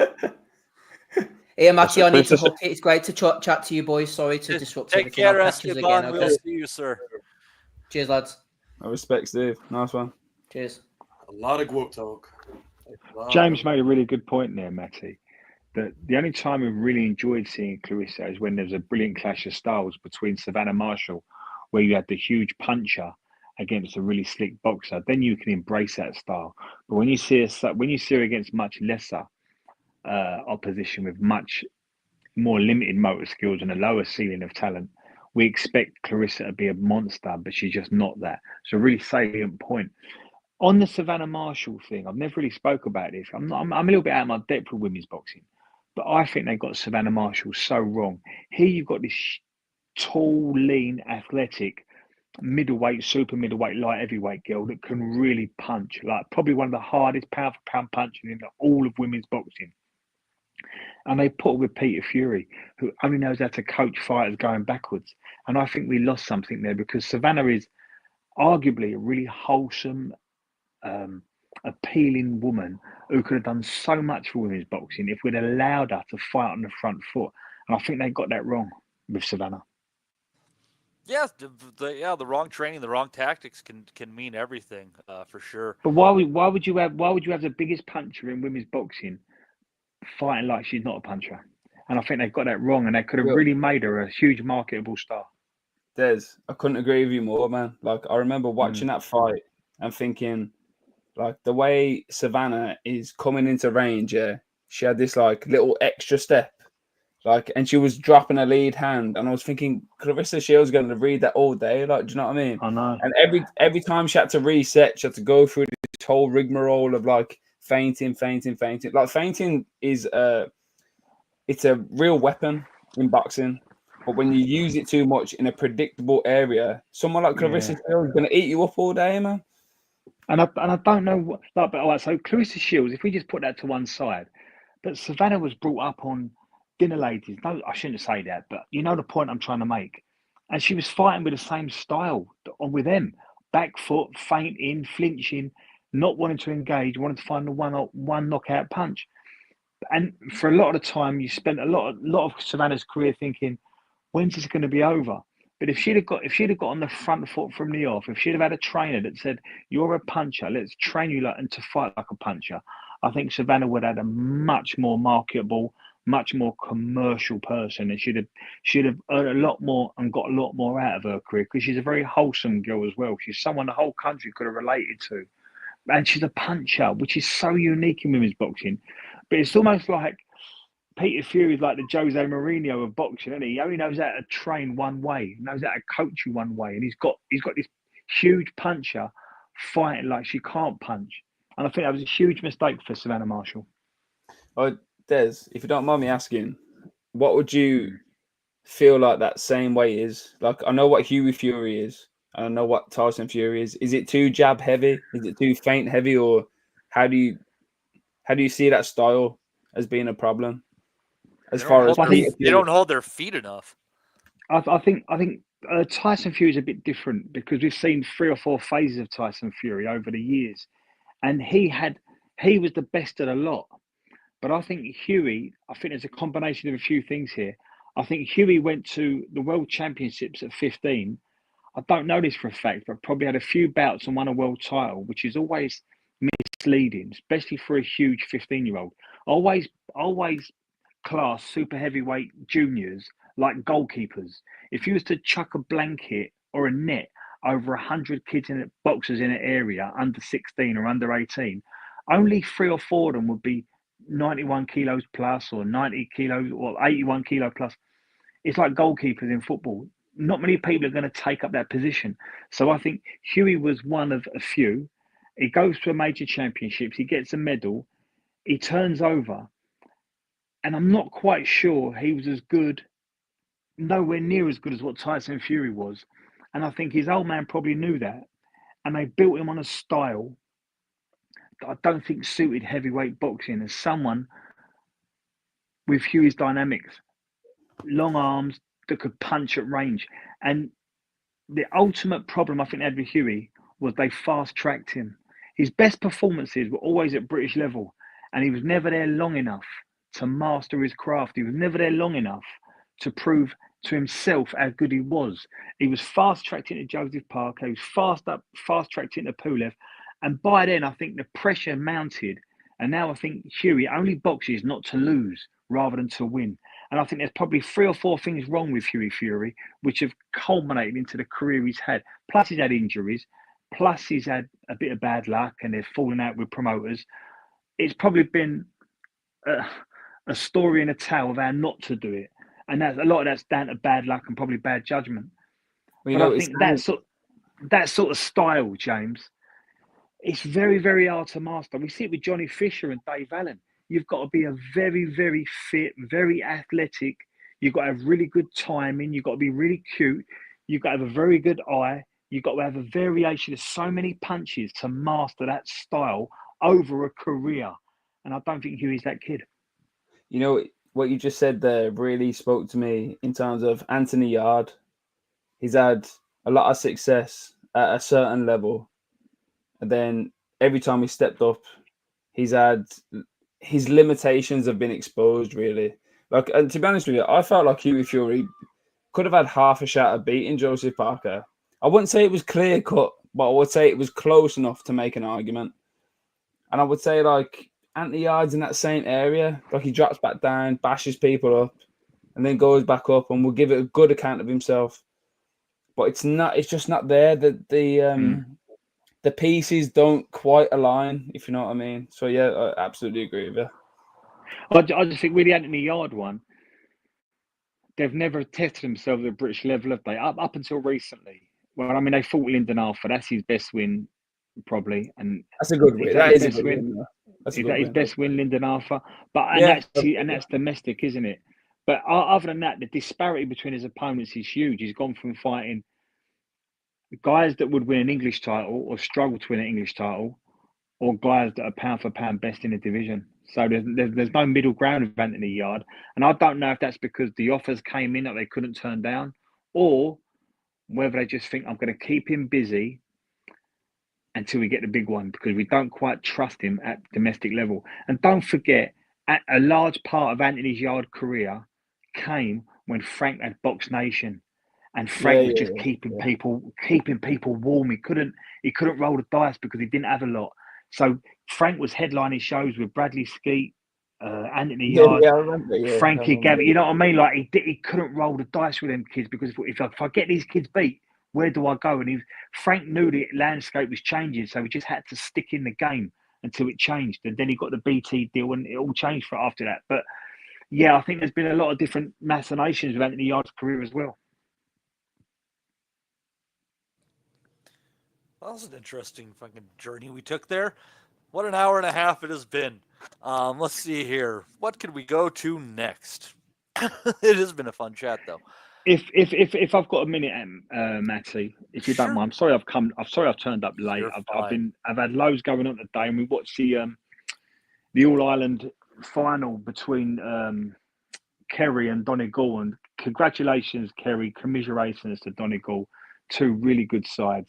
I'd like to say an RIP to Hulk Hogan too, because for kids of my generation, people in my era, Hogan was a big, big deal. And when we got American wrestling landed in this country, in the very early 90s, it was a game changer, and Hulk Hogan was a big part of that. And yeah, And that's also about it, a mate. rest in peace to Chuck Mangione. Rest in peace, Chuck.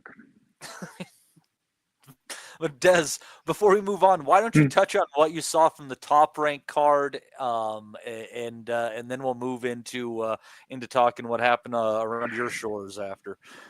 All right, so remind me the top of the bill. It was Garcia versus Xander Zayas, and then Carrington against Hayda. So I see Xander Zayas and Garcia, and I really like that. It was a brilliant clash of styles between two kids of a level. I thought Garcia was a little bit crude at times. He was the sort of guy that steps in with his back foot, throwing the right hand over the top. He'd done that quite a lot, and it kind of made life a little bit easy for Xander Zayas, whose style was very quintessentially the boxer, and he was quite prepared to get behind the jab and throw combination shots when he caught Garcia off balance or off angle. I thought it was a really good clash of styles. I thought Xander Zayas was the nailed-on winner. But I'm going to say something that's a little bit of an oxymoron. Xander's at top level, sometimes your perfect technique can make you look a little bit rugged and raw. And that's what Xander Zayas will look like at the top end at 54. He's got to get a little bit more natural, a little bit more organic, where he's looser with his punches. It's not so textbook. It's not so, this is what I do on the pad, and this is what I've been coached, this is what I've been trained to do. He's got to get a bit more fluid, because the guys at 54 will beat him if he's too predictable and too upright. And probably that's the phrase I'm looking for. He was a bit too upright last night. He got away with it against Garcia, because Garcia was very rugged, but he won't get away with it against some of the better guys at 54. We spoke about them last week. Other than them two, and I see the brilliant Bruce Carrington, who I just think is the breakout star this year. I think he's fantastic. I think he's got every trick in the book. I think he puts his shots together really well. Was that in the top ranked card as well, Matty? Bruce Carrington. Was Carrington? Yeah. Shoo, yeah. So I'm a big fan of him, and I put some stuff up on the chat. The way he throws his lead left hooks, the way he spins off the front foot, either side, so he can hit you with a lead left hook, or he can hit you with a lead right uppercut. He's got fantastic ring IQ, so he kind of sees the picture a little bit quicker than most. So he puts himself in situations and positions where he can come back at you. He throws really good counter punches. He throws combination shots on the inside. And I always judge a fighter by how comfortable they are in the pocket. Like, so if you put a fighter in the pocket and he wants to throw a barrage of punches, okay, you're brave and you don't mind having the fight. But if you can put a kid in the pocket and he's picking his punches and not opting to come out of the pocket, that showed me someone that's got a really good high IQ. I think Bruce Carrington's that guy. He's a WBC interim champion. And I don't think it'd be long before he starts winning genuine world titles. I think I think I called this kid in his last one at the start of the year. And there's a few lads we like. I like Floyd Schofield. I like Iglesias up at super middle, and I like Bruce Carrington. I think he's a real talent. I think when the landscape changes a little bit, I think if there's any sort of vacuum in the division, I think he'll step into it, and he'll be a hard guy to beat. I don't know if he's going to be a Tommy Earns, a Ray Leonard, a Bud Crawford, and dominate 3 or 4 divisions, but he's certainly going to be very hard to beat as he is at the moment. He's a really good fighter. Yeah, the problem is you talk about some of the divisions that have some good talent in boxing. You got Espinoza there, and Espinoza's no fucking joke, man. Like he beats Espinoza, mate. He beats Espinoza, mate. He stands him on his head. Honest, mate. He stands him on his head.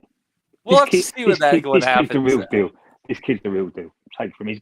He's got such a high ring IQ, and I just think Espinoza would be too easy to hit, too easy to work around. He'd be too cumbersome, too lanky. Carrington stands Espinoza on his head. Take it from me. See here. All right. For everyone who agrees with Des, hold your peace. Anyone who agrees with me, feel free to say you think Espinoza wins here. Tempting, but I can't disagree. All right. Only me on the Espinoza train. What a day. Espinosa's a really good fighter, but this Carrington, he's got. Hold on, I'm on the. I was sitting there messing with something. I'm on the Espinosa train. He knocks out Carrington. Ha! Oh, snap, man. We've ignited a whole new debate. So Yeah. I can't say one either way, but I think Espinosa stops Carrington late. I just saw too much flaws versus the Hida. Hey, we can have different opinions. I just think Espinosa gets him. I don't think Carrington's all that in a bag of chips. I don't think he's that great. But hey, we'll see. I'm sure. I mean, they should fight each other. I mean, might as well. What's really good, lads? What's really good, lads, is there's some brilliant fights. You wouldn't put Nick Ball anywhere near Carrington. Do you agree on that? Or Espinosa. Yeah. I think you've got ones like Fulton. You've got Angelo Leo. You've got all these guys that could give really good problems or provide really good competition for a really good fighter like Carrington, who's got higher motor skills.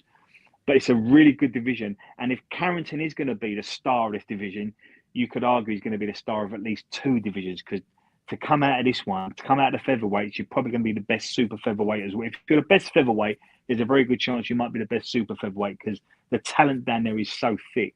But I think any of them guys you mentioned, Nick Ball, Figueroa, who else I mentioned? Leo is down there. Espinosa's down there. The brilliant Stephen Fulton's down there. Is Ray Ford down there? The Ray Ford's moved up, hasn't he? 130. Yeah, it's a great pair of divisions. But I think Carrington's going to be, in the next 18 months, Carrington will be a player between the two.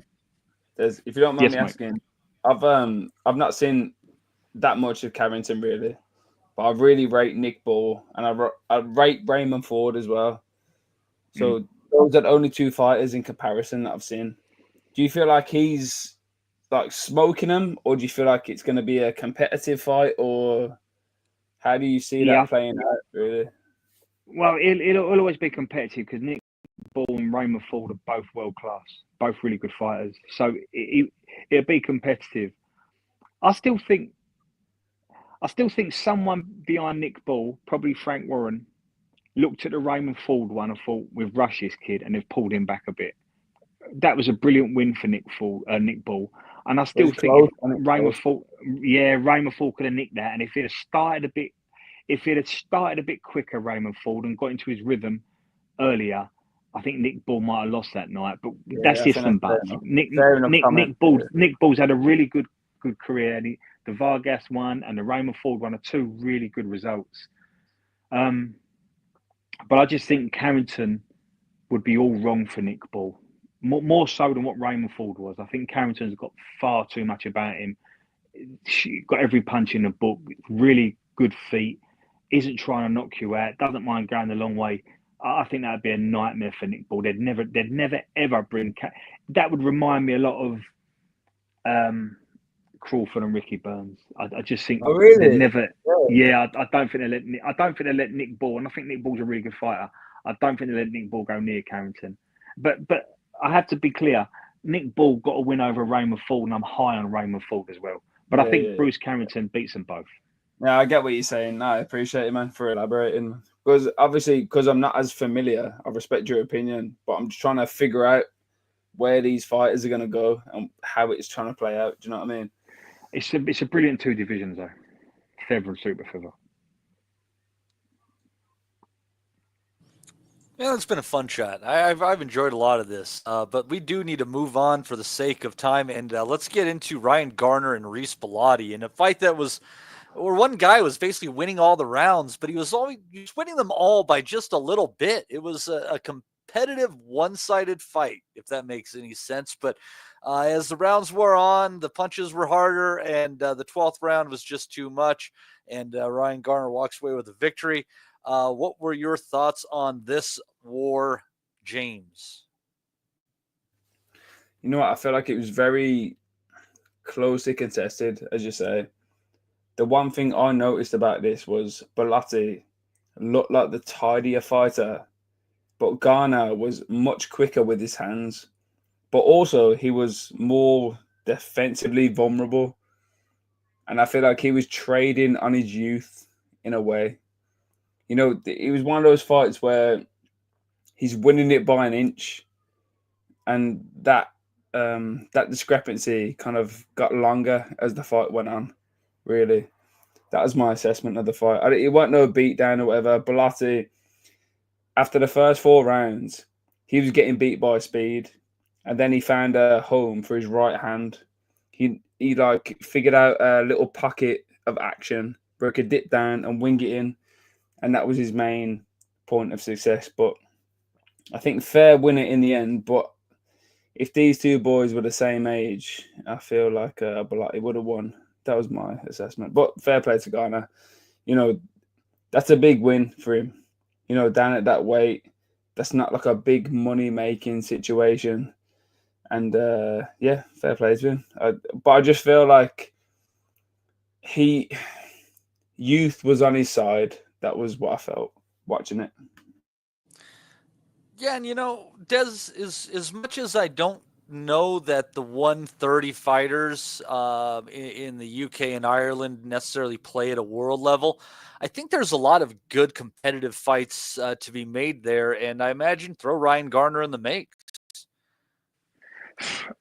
Yeah, I think what Reece Belotti is good. Like, so Reece Belotti's had probably 2 careers. We see him come out the amateurs, have a really good run, prove himself at domestic level. Then he got beat, and then he had a little bit of time away, and then he's come back, and he's had a good run. And I think after the Liam Dillon fight, I said on this pod, Eddie's got an attachment with Jimmy Mack.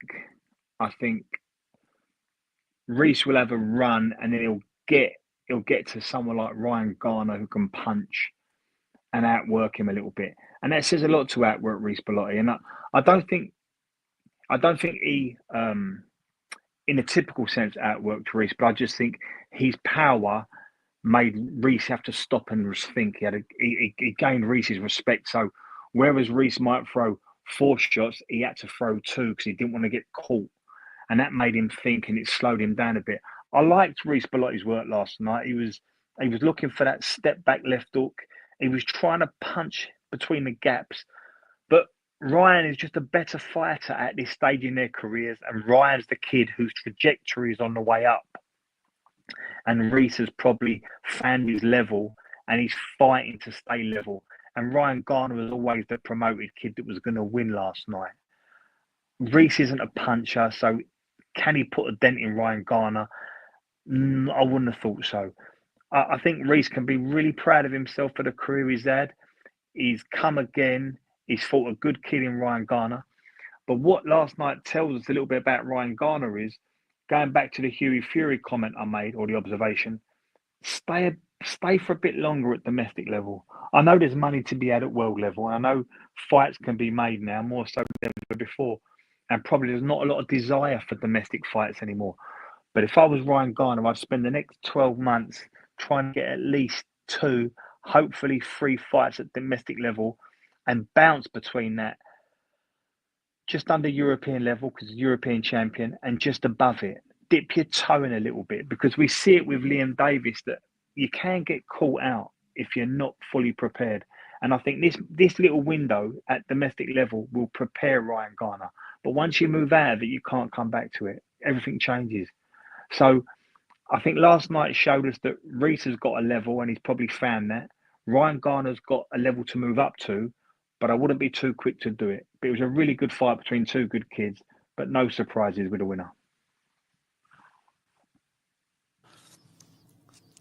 Yeah, it's just a fight that I think one guy just had a little bit more, wanted a little bit more, and it all tied it over. But Justin, what were your thoughts on this fight? It was pretty entertaining at times, kind of competitive at times. And like I said, I kind of think in the UK Irish boxing scene, I think it could be meaningful as far as who might get a payday. I think y'all summed it up. I enjoyed it. I think Belotti, if he had a little bit more power, because he landed some really good right hands all fight, he just didn't have enough to hurt Garner. But I enjoyed it. I think y'all summed it up. I just wish – I always like Belotti. He just doesn't have enough power. And if he had a little bit more, it could have been different last night.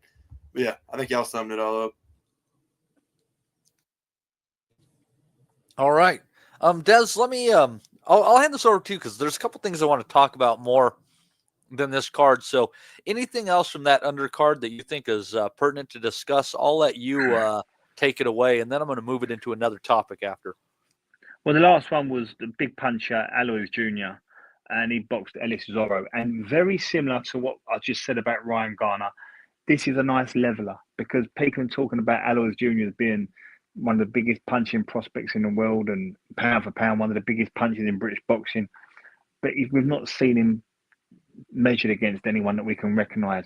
And Ellis Zorro is someone who somewhere between area level and English level. And Alois couldn't get rid of Ellis because Ellis knows how to look after himself. And he knows how to take care of himself. He knows how to go for a walk. He knows how to avoid them. He's not going to. His feet ain't going to stick when he gets wobbled. So he's not going to take the second and the third shot. And I think that's probably given us an idea of now. Yeah, Alois, you can punch, but you're now going to step it up a bit, and we're going to see you from English level and up to British level. And let's see how your power transfers to against them type of kids. And what we saw last night was it might not transfer. So that was a good fight for us to see where Alois Jr. is. And maybe he's not quite the puncher we all thought, but time will tell. But he's won and he moves on.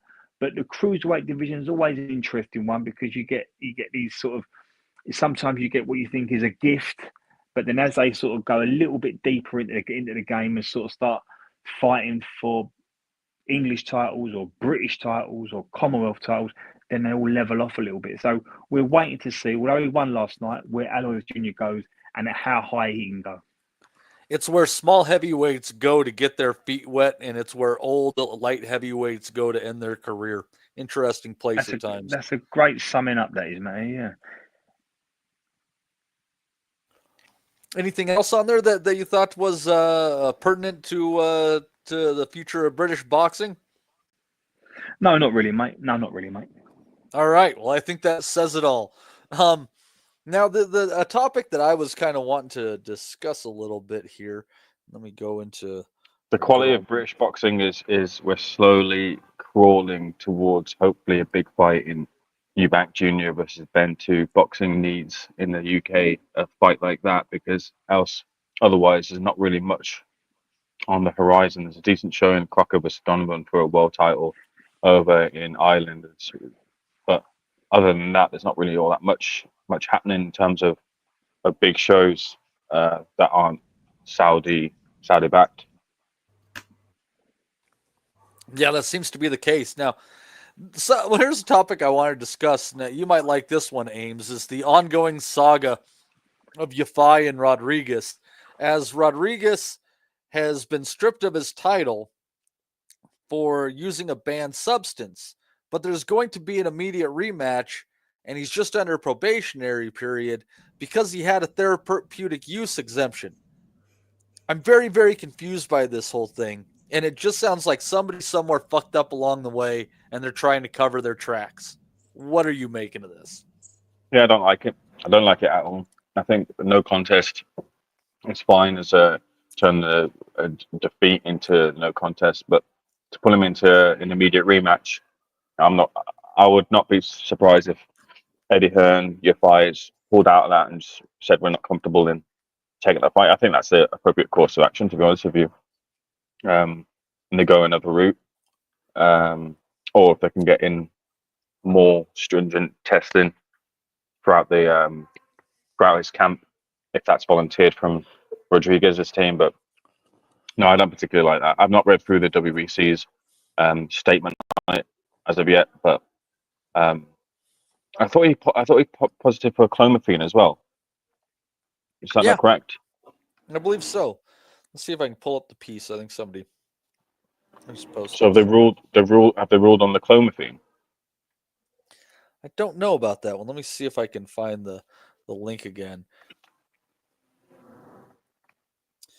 I don't know. It's a very weird situation because the idea is if you took a banned substance, then it should be turned to a no contest, but you should also be getting a ban, not a rematch.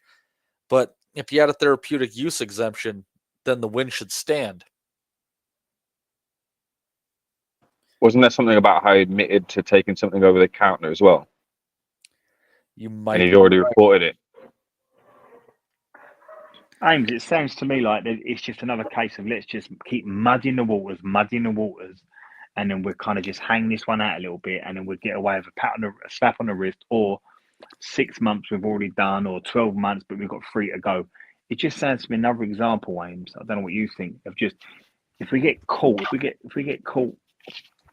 for a banned substance, let's just keep muddying the water and kind of go along the lines of bullshit baffles brains.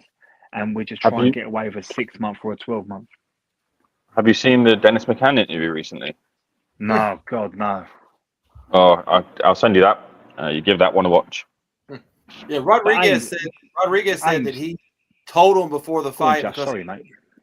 He said he told them, and he said the British board knew that he accidentally took almost like an energy pill to help him, like it's basically like an energy drink, but a pill form of it. And they knew about it, and they still let him fight, even though he told them. So that's why he shouldn't got in trouble for popping, because they knew he was taking that, and he told them, and they let him fight anyway. And then they come back with all this other stuff. That's what he's claiming. That's why the no contest is getting knocked out, because he's saying, "I told you I took these energy pills. You knew about it, and you let me fight anyway, and then you popped me for all this other stuff." That's where the part of the argument comes in. He said they knew, and they still let him fight. So, Justin, has he popped for any other PED? Here's the full statement. So from the WBC, let's go with this. On July 8, 2025, the VADA notified the WBC that the urine A sample collected from Francisco Rodriguez Jr. on June 21st, 2025, in Birmingham, United Kingdom, in connection with his bout for the interim WBC World Flyweight Championship against Galel Yafai, yielded an adverse analytical finding for heptaminol. The WBC Clean Boxing Program undertook an investigation of the specific circumstance, health concerns, and legal precedent surrounding the adverse finding in light of the governing WBC rules and regulations and WBC CBP protocol. The WBC also held a series of hearings with Mr. Rodriguez and his representatives to receive their position and any applicable exculpatory facts. After a thorough factual and scientific review of the adverse finding and considering Champion Rodriguez's admission of the circumstances of his non-intentional ingestion of a banned substance and the fact that Mr. Rodriguez had reported in his WBC CBP registration document the use of an over-the-counter energy booster, which label included 2 banned substances, the WBC and Champion Rodriguez agreed to enter into an adjudication agreement, which relevant provisions and findings are: A, Rodriguez's ingestion of a banned substance was accidental, unintentional, unknowing, and not directed to enhance his performance. B, the WBC has placed Mr. Rodriguez on probation status for a period of 12 months from the date the sample that resulted in the adverse finding was collected, or until June 21st, 2026. C, the WBC shall declare vacant Champion Rodriguez's interim title and reinstate Galel Yafai as the reigning WBC interim world flyweight champion in order to direct rematch between Yafai and Rodriguez. D, the WBC shall change the outcome of Rodriguez versus Yafai June 21st, 2025 bout to no contest in the WBC records. The WBC is hereby making request to the British Boxing Board of Control as the authority which oversaw that bout to change the result of that bout to a no contest as well. E, in the event of any adverse finding or any other situation that the WBC considers reasonable proof that Mr. Rodriguez has ingested any WBC CBP banned substance during his probation status period, the WBC shall suspend Mr. Rodriguez indefinitely from engaging in any WBC activity or receiving any WBC privilege and impose any additional penalties it deems appropriate without any further inquiry. F, VADA shall arrange for Mr. Rodriguez to undergo a minimum of 3 random tests at his own cost and expense during the probationary period. G, during this probation status, Mr. Rodriguez shall participate in a program to be designed and conducted by the WBC Nutrition Committee. The program shall aim to address the WBC's concerns about Mr. Rodriguez's health and safety in light of the circumstances of the adverse finding. At a minimum, that program shall comprise no less than once per week counseling sessions in a 30-day period, focusing on prevention of consumption of banned substances and at Champion Rodriguez's sole cost. There you go. There wasn't a Z, like X. You get down to X and Y, and No. We only got the G. We got the unit. so I was right. Did he have a banned substance in him when he performed when he was boxing?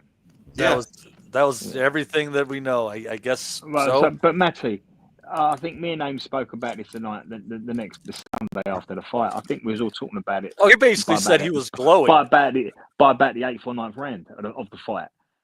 If your eyes don't lie to you. I mean, you don't need. Sometimes if it looks like a duck and quacks like a duck, it's a duck. This kid was getting stronger as the fight went on. He's 32 years old. He's never ever shown any form like that in his life, although he's always been a world-class fighter, but not with that type of energy, not with that type of punch output. And he wasn't, as I've always said in these instances, don't always look at the kid. Look at the kid he's punching and the state of him. They had this grey look about them. And that night, Galal had a grey look about him, like he'd had the life punched out of him. I couldn't agree more with what Ames just said any stronger. Bringing your fire back in the immediate return does not help your fire. You know, your fire will need 12 months to get over that. That was a sustained beating. He may never box again. Sorry, James. Go on, mate. Sorry, I cut into you. What you just said there rang like bells, man. You know, remember Warrington fought Mauricio Lara? Yeah. And you saw a different reaction from him, like a different reaction. A man who's they go got grey. Fucking... Yeah. Yeah. They go grey, James. They beat. It's like you're a dead man walking when you're the thing fighting is, against as someone well, on drugs. I have to say,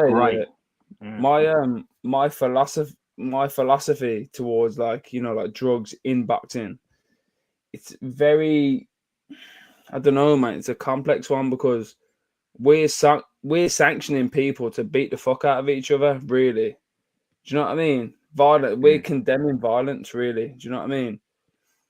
So I don't know where to draw the line in terms of like what's fair and what's not, because I absolutely agree. If your man's beat up Galal and he's had a positive test, obviously that's unfair. But there's a lot of areas in boxing where you can gain an edge. And I'm not saying that's going to be as significant as it would be if you're having PEDs in your system, but it's not a fair playing field. Like, I'm from Birmingham, like Galal, Gamal, and Cal, they're from my neck of the woods. I used to train in the same. They're a brilliant fight. They're a brilliant family. Yeah, brilliant fighting family. Yeah, but I'm from where they're from. Do you know? So I'm biased. But I'm just saying, like, if you're expecting a fair roll of the dice in boxing, you're pissing in the wind, man. Because there are so many other forces at play. There's something to be said about that. I don't know, and I have kind of mixed feelings on the sense because like after Ryan Garcia popped, Devin Haney's argument, and when they were like trying to take it on court, is basically like, this isn't part of the contract. What we agreed upon were these terms, and you violated these terms, and it's to the detriment of my safety. Like, well, yeah, it's a hurt sport, yeah, but we know all this going in. That's an unknown that wasn't part of the contract kind of thing. Do you think like it's more unfair for someone to take steads at the top level and then compare that with somebody at the bottom level who's meant to be a prospect and they can beat the shit out of a journeyman who's half their size and they've got all the kind of, like all the nutrition or the personal training behind them, and then they're battering someone who's half their size? I don't feel like... No, I get that point, yeah. I don't know, man. I feel like boxing is like an inherently unfair sport until like people of the same level meet each other. I feel like that's very rare, man. I don't know. I think we're not discussing the fact that they let him fight and he told them that he was on the stuff. Yeah. It's like, like they condoned it and then they're like, oh... Yeah, like they let it happen. He told them. It wasn't like he lied about it. They could have said, hey, you know what? We're not fighting this fight. Hey, I got an undefeated guy here, and this guy's said that he's going to pop and that he's taking this, and what else could he be taking? They let it happen, so they have to take a lot of responsibility in that. They can't put it all on this guy or that guy. They said, oh, cool, go ahead. We're going to let it happen. So they have to take responsibility in that for your fight getting pounded for 12 rounds. They knew it, and they let it go. And he did get fucked up as well. Like, he did take a real beating in that fight, man. Yeah, he told him, the Rodriguez guy, we all know he cheated. We know he was taking more than an energy drink. But he still told them. They could have. If I was Eddie Hearn, I'd be like, I'm not fighting that guy. A Mexican guy coming here telling us that he's already going to pop. Yeah.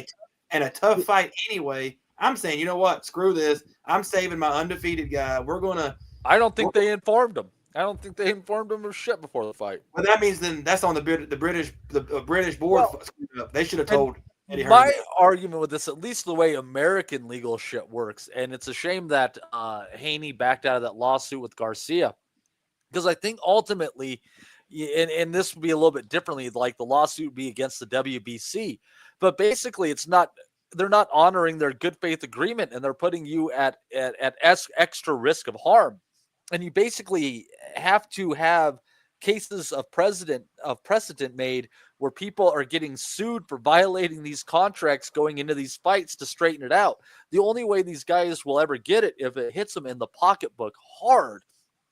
But you know what's mad about the Haney-Garcia dynamic is that obviously he's won that fight, and then he went on to get beat by Rowley. Like, what the fuck? No one's a winner there, really. Do you know what I mean? Like, Devin Haney, for me, when he was like pinching wins against Lomachenko, whether you thought he'd win or not, like he's at that kind of level. But Garcia battered him, really. Like, do you know what I mean? And then you see Haney come out next time out, and he don't want to get touched by nothing. And then Garcia gets beat up by Rowley. It's like these. I don't know if they're taking steads or if they're not. They're probably all taking steads, but like you can see the difference in their mentality after those big results. Matty, right? To come back to Justin's point, I'd like to know what's gone down here. So, and I don't want to go on and on and on about it, but are you telling me that this Mexican kid has gone to the board and said, "Oh, by the way, there's a very good chance I'm going to pop because I unknowingly took something that's on a banned list"? Is that what he's saying he did? Yep. Right. Well, then that's just called. He's just grasping himself. He's just declaring before he gets nicked. So had you know he's not been in his hotel room, took a piss test and realised, no, you got your timings wrong. You better do something here. And he's gone to the board and said, you can pull the show if you want at great expense and cost, or I can tell you I took that energy drink and that he's going to show a positive sign 3 or 4 weeks later. And then when it comes out, you can say, no, but I did say I'd done this. I mean, this whole thing stinks a little bit, doesn't it? I mean, I know a little bit about fiddles. I know a little bit about double bluffs as well. This sounds to me like a double bluff. No, I think something really arrives there. And if the only thing that I think, if I had to narrow it down to what is really messed up, I would have to believe that Yafai and his team were not notified. He went into this fight with this guy who basically glowing and beat the shit out of him. And we don't know how he's going to look in a rematch. We don't know what that's going to do to his career, regardless of not having a loss on there now. So Yafai, I mean, his beef is with the WBC, who did not disclose all known facts about his opponent that are pertinent to the bout to him. It's not like he's been working on his left hook in training camp. No, this is different. I don't know. I think that, I take everyone's point, but just because you've gone to the board and said, oh, by the way, I've got to let you know that I've done this. But look, it's very simple. Athletes are given a list. Everything on that side of the line is banned. And if you take it, you're going to pop, right? A proper athlete has sealed bags. And every meal he eats, he takes a little sample of that meal, puts it in a freezer bag, signs and dates it, and puts it in his freezer. And at the end of that camp, he might have something like, I don't know, whatever many bags he collects over that period of camp, whether it be 8 weeks or 10 weeks or 12 weeks, and he's got it all in the freezer. So if anything comes back at me, I'm going to test every bit of food I've ever eaten this last camp. There's not going to be a bit of food gone through my mouth that I haven't got a sample of, and I can tell you exactly where it's come from. Or you have what Rodriguez just does. Well, I took something I didn't know, I wasn't sure. It's been injected by mistake, and I'm just telling you that stinks. I'm not buying that. You've nailed it, mate. The refusal of responsibility. Yeah, I'm not buying that. I can understand someone trying to get the edge. You know what I mean? I'm not saying someone's morally incorrect to do that. But to say that someone's not aware of what's going in their body when they're so conscientious about their training schedule, etc., it don't really ring correct. Could you imagine Carl Frock having accidentally injecting somebody who's not allowed to ingest? It doesn't happen, does it? It doesn't happen. That's a perfect example. Because obviously your man's a genetic freak at the same time. Never felt the need. I'd be really shocked if Carl Frock came up with a wouldn't do. Keeps a diary, knows what he's taking. He's in charge of his own destiny. He's not going to bring some outsider in to give him something to try. You just know you know the characters just by look. Your eyes don't lie to you. So when I and it's funny how this kid's now trained by someone that's had about 4 or 5 go this way. Like, if it looks like a duck, how many times have you got to say this? Like, this stinks, and I'm not buying all this. Oh, I'm declaring I'm going to put my cards on the table because I didn't know I was doing wrong. I don't buy that one bit. Yeah, you know what it is though. It's the political. If you can get away with it on a political one, let it slide.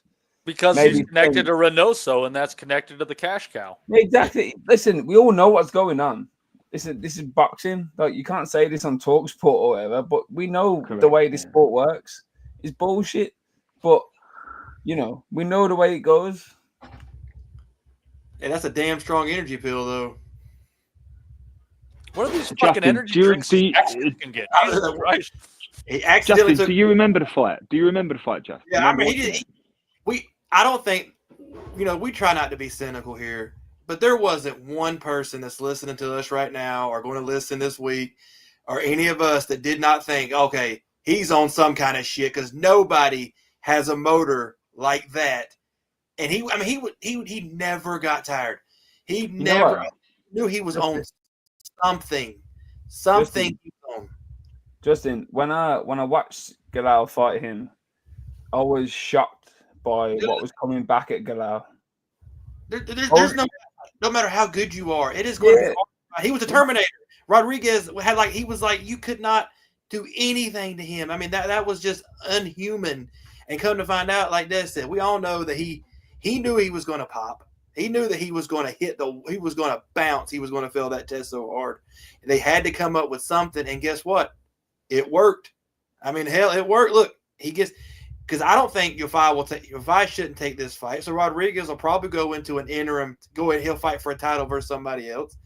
All this does is, and if I'm Yafai, and this is the last thing I'll say about it. If I'm Yafai and he does find out they did not tell him, he better go Eddie. And if Eddie Hearn didn't know, they better go after everybody involved and make everybody accountable for it, because he could have he did get seriously hurt. And if they knew that he failed, I bet you $1,000 Eddie Hearn and them, if they knew, I could not see them saying, yeah, we're going to take that fight, because there's no way you take that fight. He took a life-changing. Yeah. Because took a life-changing beating really that night, really. Let's put it realistically. There wasn't a massive amount of money involved in that card anyway. No, exactly. The little guys don't get paid that much, so you eat that and you save your $5 for another card. I don't think they knew. And if Eddie Hearn did know, then man, people better go after him hard and say, you're just the biggest hypocrite in the freaking world. That if you let your guy fight, as how much you talk about steroids and you let it happen, Eddie Hearn better get destroyed by every single person involved. And I don't want to hear him say another damn word about steroid cheats or he's going to go after this guy, because that means you're just as worse as the cheat is if you let your guy fight. Well, here, they're going to bail out of it, and it's a shame, because this is something that, as the pieces all come together, and it wouldn't just be like with this, it'd be afterwards, you could break boxing in a good way and kind of diminish the power these people have in the sanctioning bodies, because it would start with suing the WBC for withholding information regarding the fight. And Hearn's not going to want to do that. Why? Because if he did that, the WBC would probably start fucking blacklisting his fighters from getting a chance at their belt. And that creates huge financial loss, obviously, for Hearn, because it's going to eliminate certain fighters from being able to fight each other and some of the big bucks that could be on the table in divisions. So obviously nothing's going to happen, but if anybody did pursue it, they would basically be able to pursue it in the sense that, A, they didn't protect this fighter, and then B, when we went and after your ass for it, you acted like a criminal organization, and and this is like in violation of God knows how many fucking laws. So, but if they wanted to really break boxing, they could, starting with this. The only guy that can actually, and I don't really, you know how I feel about him, the only guy that can make this happen is Turkey. He's the only guy that can actually hold the WCB accountable. And you think they're going to blackball him? They're not going to blackball him. There's no way. You're thinking the guy who wants to overturn the Ali Act wants to fucking go about this level of justice? No. I'm not saying he's going to do it. I'm just saying he's the only one that the WBC wouldn't blackball. They would be scared to blackball him, but he's not possibly so. He's not going to do it. The WBC ain't stupid. They would have to come up. They would have to say we're sorry and come up with some resolution if he all of a sudden said we're coming after this because you shouldn't have done that. But no, Eddie Hearn is not going, like you just said right there, he's not going to do that. He's not going to cause a ruckus. And that's what the WBC knows. I mean, that's what these sanctioning bodies know. You're not going to fight them because you're scared to get blackballed. That's why I like those senators in the United States that is trying to get rid of the WBC and the WBA. And they're trying to do the old Teddy Atlas, let's do one sanctioning body thing. But it's never going to happen. But I'm glad at least they're talking about it. The problem is that's all hidden underneath things that would actually remove protections from fighters. There's some really interesting stuff with that. You know, it's believe me, nothing happens in Washington D.C. that's altruistic in the better interest of, you know, people like the fighters. The Ali Act was a rare. There's always money involved or insurance. There's always something that you don't get to see. Yeah, there's a recent interview with Bob Arum, and he definitely is slowing down, but he thinks it could be dangerous. And you got to remember, he's a lawyer too, on top of everything. So he has a pretty good concept of how some of this stuff could go. We're in a very weird time for boxing. It's all the creeping darkness isn't leaving our fucking sport alone. And I don't know exactly what to think about everything that's going on. It's just kind of ridiculous. And it's just such a filthy sport at the end of the day. But we've also had a bunch of dates drying up and things like that. It's and just seeing that not many shows are going to be being put on.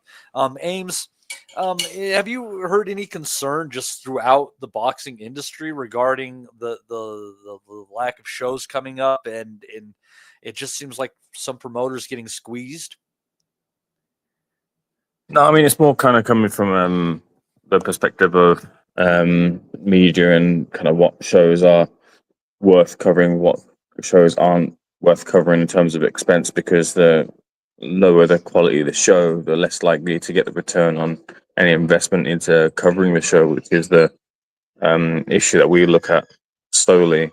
But you know, you had in last couple of weeks Dubois and Usyk and Pacquiao over in America. That's like a good, like, it's the same weekend, but and then Eubank Jr. and Ben a couple of weeks prior before that. That's like a good little run. But then after that, it's kind of the lower tiered shows with respect to the fighters that are on them, and they just don't carry the same steam that those shows prior do. And they're on an app which is looking to establish itself, but hasn't quite established itself wider as of yet in the UK. They're not high dollar shows. I mean, that's the obvious thing you can see about these few cards that pop up in the local cards and stuff, is they're not the expensive ones to put on. It seems like budgets are drying up more than anything. Well, yeah, and then broadcasters are pulling out, or not pulling out, but they're letting their deals end with no. Bob Arum in that interview with Sean Zettel, it was a good interview. That was he mentioned that there's no actual route for them. Broadcasters have dried up their interest in boxing. It's moved over to streaming services. DAZN, Sky Sports are out, but Sky Sports seem to Sky Sports will be continuing in boxing and accepting bids from multiple promoters, but not looking at them yet. But they will be looking to get the pictures from promoters as to get better quality shows, and that might be the route forward for it. But Sky Sports currently don't have a promoter, nor does Boxer don't have a promoter. Top Rank don't have a promoter. And then the discussions are like, might move boxing over to BBC iPlayer. The idea of boxing being on the BBC is great, but on the iPlayer, which is a quite well used app, but it's off whatever the main service is for that service provider.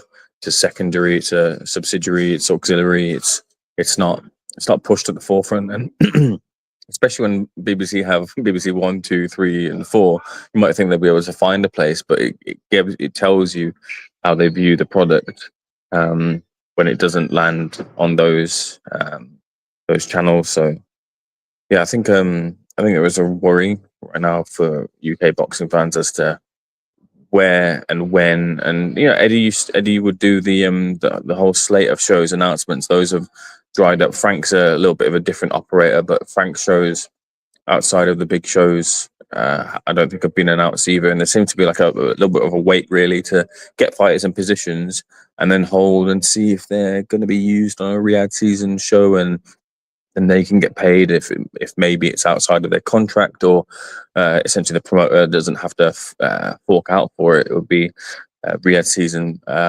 forking out for it, so they can they don't essentially have to put out the expense, and that's seems like the model that promoters are going forward with in this current climate. And that means that fighters are waiting for opportunities, fighters on the shelves, fighters just hoping to get that big opportunity.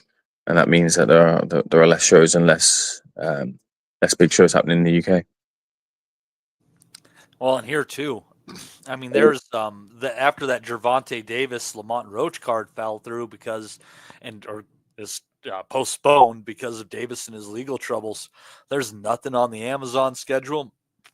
There's obviously ESPN is out. The Taraji fight is going to be on Zone on Wednesday. I think all of his fights of the last half dozen or so, I think going back maybe to the Yabuki rematch, have been on ESPN Plus.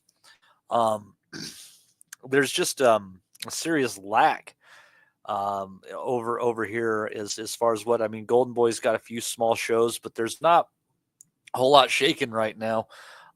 It's a little bit of a concern. I don't know, James, do you have some thoughts? Yeah, let's just skip all that, lack of action. I pretty much want to talk to you about Crawford, Canelo, if we've got time for it. You happy enough for that, mate? I think we got 10 minutes, probably like 10 minutes on it. 10 minutes? Yeah, for sure. Enough. Man, I've been speaking to a lot of people in my circle and a lot of people in my family, and I'm getting contrasting views, man. A lot of people feel like Terence Crawford is just nailed on, and for me personally, I feel like Canelo is gonna fuck him up. I feel like what Crawford brings to the table, I just feel like it's gonna get him in a lot of trouble, man. Like, look, I'm a fan of both people. I'm a bigger fan of Canelo, but style-wise, I think Canelo is just gonna beat him. So that's pretty much the topic of conversation I would like to put forward for the last 10 minutes. I still think it's probably a 12-round fight, whatever direction it goes. Canelo hasn't been knocking out anybody lately.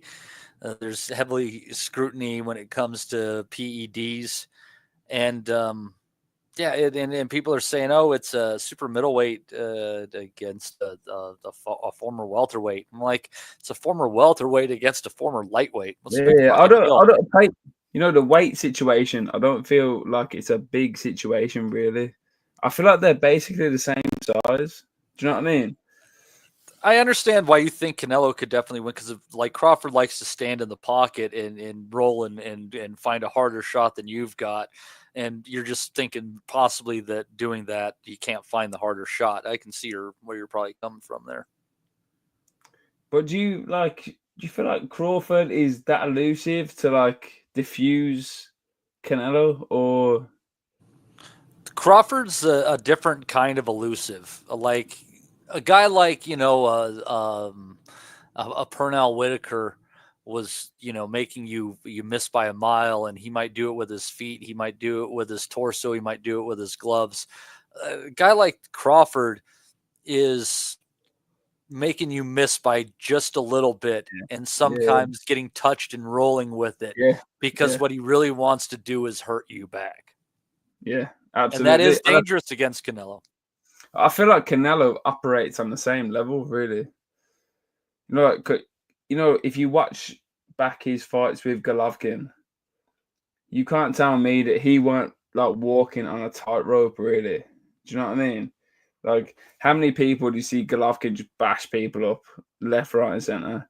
And Canelo was able to like ride that, come back with counters, and do you know what I mean? Is that a fair? I think the way that he handled Golovkin, I mean, is quite incredible. But Golovkin and Crawford definitely apply their trade in a completely different manner. Yeah. Like the problem with Golovkin fighting Canelo is that Golovkin, although he went upstairs, he went downstairs, did this, that, and the other, he was very European in how upright he generally was.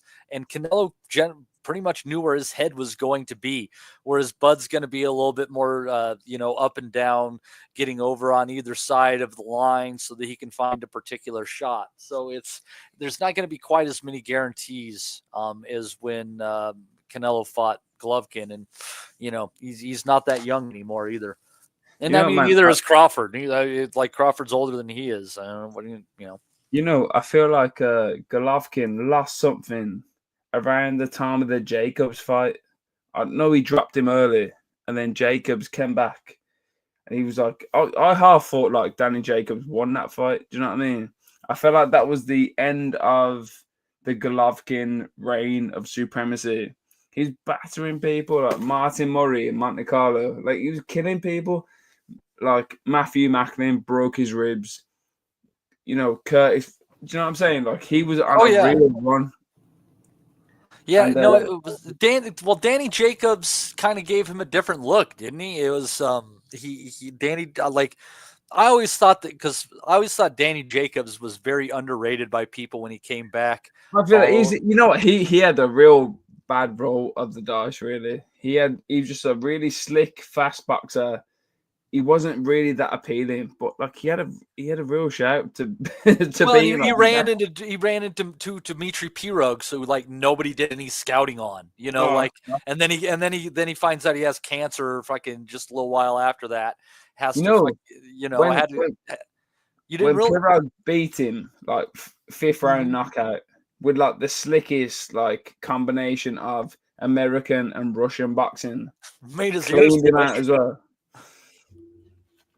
Absolutely ridiculous, man. So obviously Golden Child has to come back from that, but Danny Jacobs was always a competitive fighter. Do you know what I mean? Yep, he was just underrated coming in. I remember people didn't think that he was going to beat Peter Quillen, and he fucking stopped him in a round, and then he went on a pretty decent run, and he fought some tough competition. I thought that he beat John Ryder, no disrespect to John, big fan of John, but I thought he beat John Ryder, to be honest with you. But I was also happy that John Ryder got the opportunity to fight Canelo in his own backyard. Do you know what I mean? So yeah, we'd already seen Danny Jacobs against Canelo. They wanted a new foe. I get it. Yeah.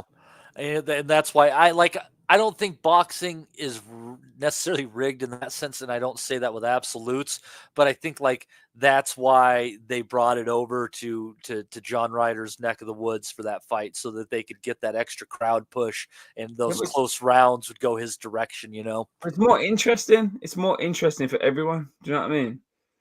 It's a close one. Go on there, like feed a win. Do you know what I mean? You can't have. It's kind of boring to have somebody who's dominating all the time. It's like, the quote earlier. It's like she's not doing anything that's spectacular. She's winning, but it's not interesting, really. Do you know what I mean? Well, it's the lack of a narrative. I mean, at least Canelo versus Crawford has a narrative. It's long-standing great Mexican champion, is taking on a guy who's chasing greatness because because he feels he deserves that notoriety that Canelo has, or whatever the fuck you want to call it. There's a narrative to be built. There's no narrative off of any of Claressa Shields' opponents to be built. She's fucked, man. The only thing that's fucking her is the lack of competition. That's the only thing, because she's not got 2 or 3 people around her who have achieved something in their own right, and then she can go beat them up. And she probably would, to be honest with you. She's fucked, really, on that level.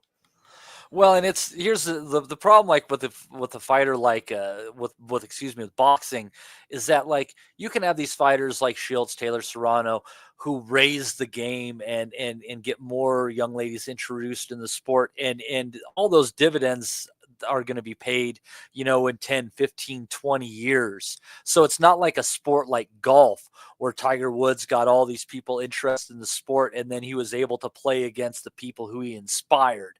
You don't like create your own playing field or anything like that. Like by the time you're done, or by the time they're ready to fight, you're retired, right? Except for these rare occurrences, like trying to drag Layla Ali out of retirement at 45 years old. To swing that back around. But anyways, Crawford, Canelo, that was our 10. We do have to move on, sadly, because we do have a couple more things to talk about here as far as some previews. I think not a lot of previews, but I guess we should probably give some love to some of these things. Let's go over to Yield. Let's go off the boxing scene schedule today. They have a little bit more on there. All right. I'm going to go to that one last. You fought really close with Kenshiro Taraji. I can't remember if that was a draw or not. Carlos Canizales taking on Pena Pradabrisi in Caracas, Venezuela. No TV on for that one, obviously. I don't know how people are paying to get into that fight. Probably canned food. Let's see here. And then we're going to have a card on Saturday with a couple of okay fights on there, honestly. Justin, we got Oscar Duarte and Kenneth Sims Jr., and then Regis Prograis versus Jojo Diaz is going to be on there as well. Not a bad little undercard fight to sneak in on short notice. Both of those guys badly needing a W. Duarte versus Sims, I guess a little more meaningful. Maybe the winners of these fights potentially fighting each other, I could see. God, they keep pulling Jojo Diaz out, don't they? Yep. He goes to rehab, pull him out. Yeah, and try to touch some little kid, and they keep pulling him out. I mean, it's just – isn't he the one that was sending news to the 13-year-old? I think they were older than that, but yeah, it was – maybe 15. They weren't underage. It didn't look well on Diaz at all, I think. He went with the old, I think, accidentally wrong number, I think, excuse is what he went with. But I don't give a shit about Regis Prograis versus Jojo Diaz at this time. I mean, neither guy are going anywhere. I think, like you said, I think it's just a fight to fill the card out. There's nothing that gives me any. I want to watch that fight. Even though I'm sick about stuff like that. Probably end up watching it anyway. Yeah, neither of them have shit to do with Chicago or the fights being held. It's just. Then you got Duarte Sims. I like Duarte. I think could be an interesting. You got two different kind of styles. I lean in Duarte just because I like Duarte, but that's nothing. The only fight that's coming up 100% I want to watch is I love watching Taraji. This card is like I'll put it on in the background and watch, Golden Girls or something. But I'll have or Martin or something. I'll watch something going on in the corner, but I'll have it up. But yeah, Regis Prograis is just talk about a wasted career. Then Jojo Diaz, talk about another guy that just could not keep his weight right, could not live the right life. He just wasted his career. So there's not much pushing on that fight. But yeah, I will watch. Duarte and Sim should be decent. Hopefully. Yeah, it could be a reasonable enough fight. I think at the end of the day, it's just Oscar Duarte, he's a hell of a puncher, and he was touching Ryan Garcia here and there, and you could tell that it was an unpleasant experience for the young Garcia until he got him out of there in 8 or 9. Let's see here. Since then, he beat. Let's see here. Is that JoJo? And, yeah, that's JoJo. Yeah, he beat JoJo. He beat Yeah, he beat Akhmedov. He beat Medueno. That's right. That Medueno knockout is kind of impressive because Medueno is a fucking brick shithouse who could take a shot, and he fucking just wasted it. That was. If you look at his career, that might have been his most impressive win. Was knocking out Medueno, who was everybody thought would go the whole distance. Yeah, that's probably his most. And we got and Sims on the other hand. Yeah, I mean, there's Kenny Sims. They have Akhmedov as a common opponent. There was a majority decision over 12 for Sims in 2023. I'm trying to remember that fight.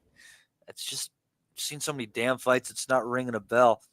But since then, he's only fought once a year. This will be his second time out. He beat Kendo Castaneda last time out in February, wide on the scorecards. Is this one of those kind of like win or go home fights? It seems to me, like kind of like this is the loser probably not going to get backed anymore. In my opinion, I think this is one of those kind of win or go home fights. Because if you lose this fight, either guy, there's no really where for you to go after this, in my opinion. Yeah, just want to make sure this is going to be at 140 pounds. It says it's at super lightweight. It's over 12 rounds, which is interesting. That's something I like that Golden Boy does is they get like 12 guys in 12 rounders, hell or high water eliminator, something or other. Top Rank getting these guys into 10-round eliminators is ridiculous. It does not prepare you for a fight. We lost Dez somewhere along the way. He went to some sort of an Irish boozer, which I think they call days and ended in Y, and he's probably having a little rough. No offense to the Irish people. We love you. I don't know where Rob is. He went to that rugby or hurling final or whatever the fuck was going on. He said he's still on the bus and he won't get off the bus till this is over with. Have mercy. Been waiting on the bus all day. You know ZZ Top fans. But so he's so Sims has had a draw with Montana Love. He lost to Rolando Chinea over in an 8-rounder. He lost to Samuel Tea in an 8-rounder, and then he's been on a streak since then, but he just hasn't been active. He beat Elvis Rodriguez in that stretch, which took his which is a nice win. Akhmedov is not a bad one, but I gotta tell you, just based on activity and level of competition, I'm going Duarte on this one. I think, boys. I think I'm going Duarte here. I'm gonna kind of never think these things through anymore, and I think that one is reasonable. So yeah, I don't know. I'm going to go Duarte. I'm going to take a look at the odds, and so that probably means everybody put your money on Sims Jr. Oh, I agree with you. I'm going Duarte too. I think he'll win. Let's see here. So yeah, let's see here. Kareem Hackett's on there against Tristan Kelkruth, who is also is one defeated fighter. This is going to be a cruiserweight fight, and I guess those 3 fights might be entertaining enough for the folks there. And then I thought there was one more on there, maybe. It's believe me, folks. It's Taraji. Oh yeah, we got to talk about Kenshiro Taraji. All right, we can do that. Everybody knows I'm a fan of Kenshiro Taraji, multi-weight world champion, Japanese all-around badass. And he is going in for another defense at 112 pounds of the 2 titles that he has. One of them he lifted off of Akui in their last fight, which was such a barn burner. Anybody who's listening who has not watched Kenshiro Taraji against Seigo Akui, that is my fight of the year still. What a fucking war. What a finish. God, I love these Japanese matches, man. But ever since that loss to Yabuki, Taraji's been on a good run. He fought Canizales to a majority decision. That's what it was. And that is the sole time he has found his way to the scorecards in that stretch. He was talking about going to 115 pounds, choosing to stay at 112 against Sandoval. who we saw lose to Jimenez earlier in his career, David Jimenez, who is quite a capable fighter. So can't necessarily hold that against him. He's beaten one loss, Rocco Santamaro. As I recall, he wasn't any great shakes. Last one, he also beat a one defeated fighter. Stupid ads coming up here. Salito Henderson. Yeah, and he basically blanked him there. Henderson seems to be a much smaller fighter. Came in at 107 pounds. Jesus. But I don't know. I tell you, Justin Taraji is one of my absolute favorite fighters of the day.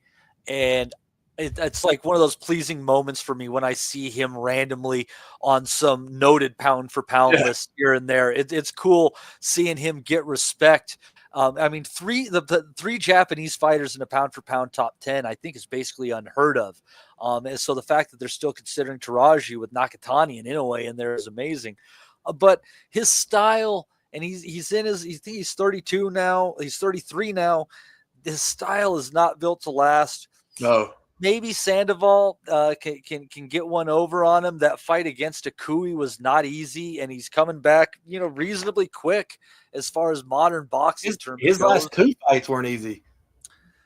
Rosales, yeah. His last two fights were. I'm surprised, but that's the way the Japanese are. I mean, they don't fuck around. No, it's all about honor, man. But I think if he doesn't have a lot of effect from the Akui fight, he'll stop Sandoval. He'll stop him. I don't know when he'll stop him, but that Akui fight was a freaking war. And I don't, I'm sure he is. He wouldn't have he wouldn't have took this fight if he wasn't ready to go.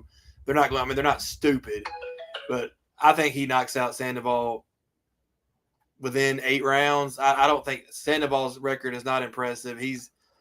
I don't think he'll have any issues with Sandoval. I think it'll be another decent fight because that's Taraji's style. They're going to the guys are going to touch him. That's just the way he fights. But I think he'll stop Sandoval. But I'm like you. Yep, he's like a kid going to Neverland Ranch. He's going in there knowing he's going to get touched. And me and you have said that. Yeah, it's true. Me and you have said this 100 times. If you're not watching these Japanese cards, then it's just stupidity because you're not.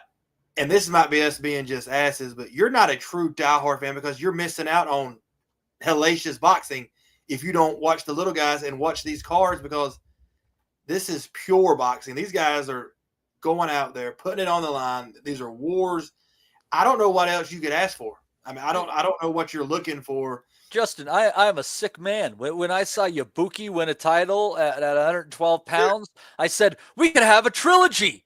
Yeah, I'm a sick man. Who knows? Kenshiro Taraji and Masamichi Yabuki. We do.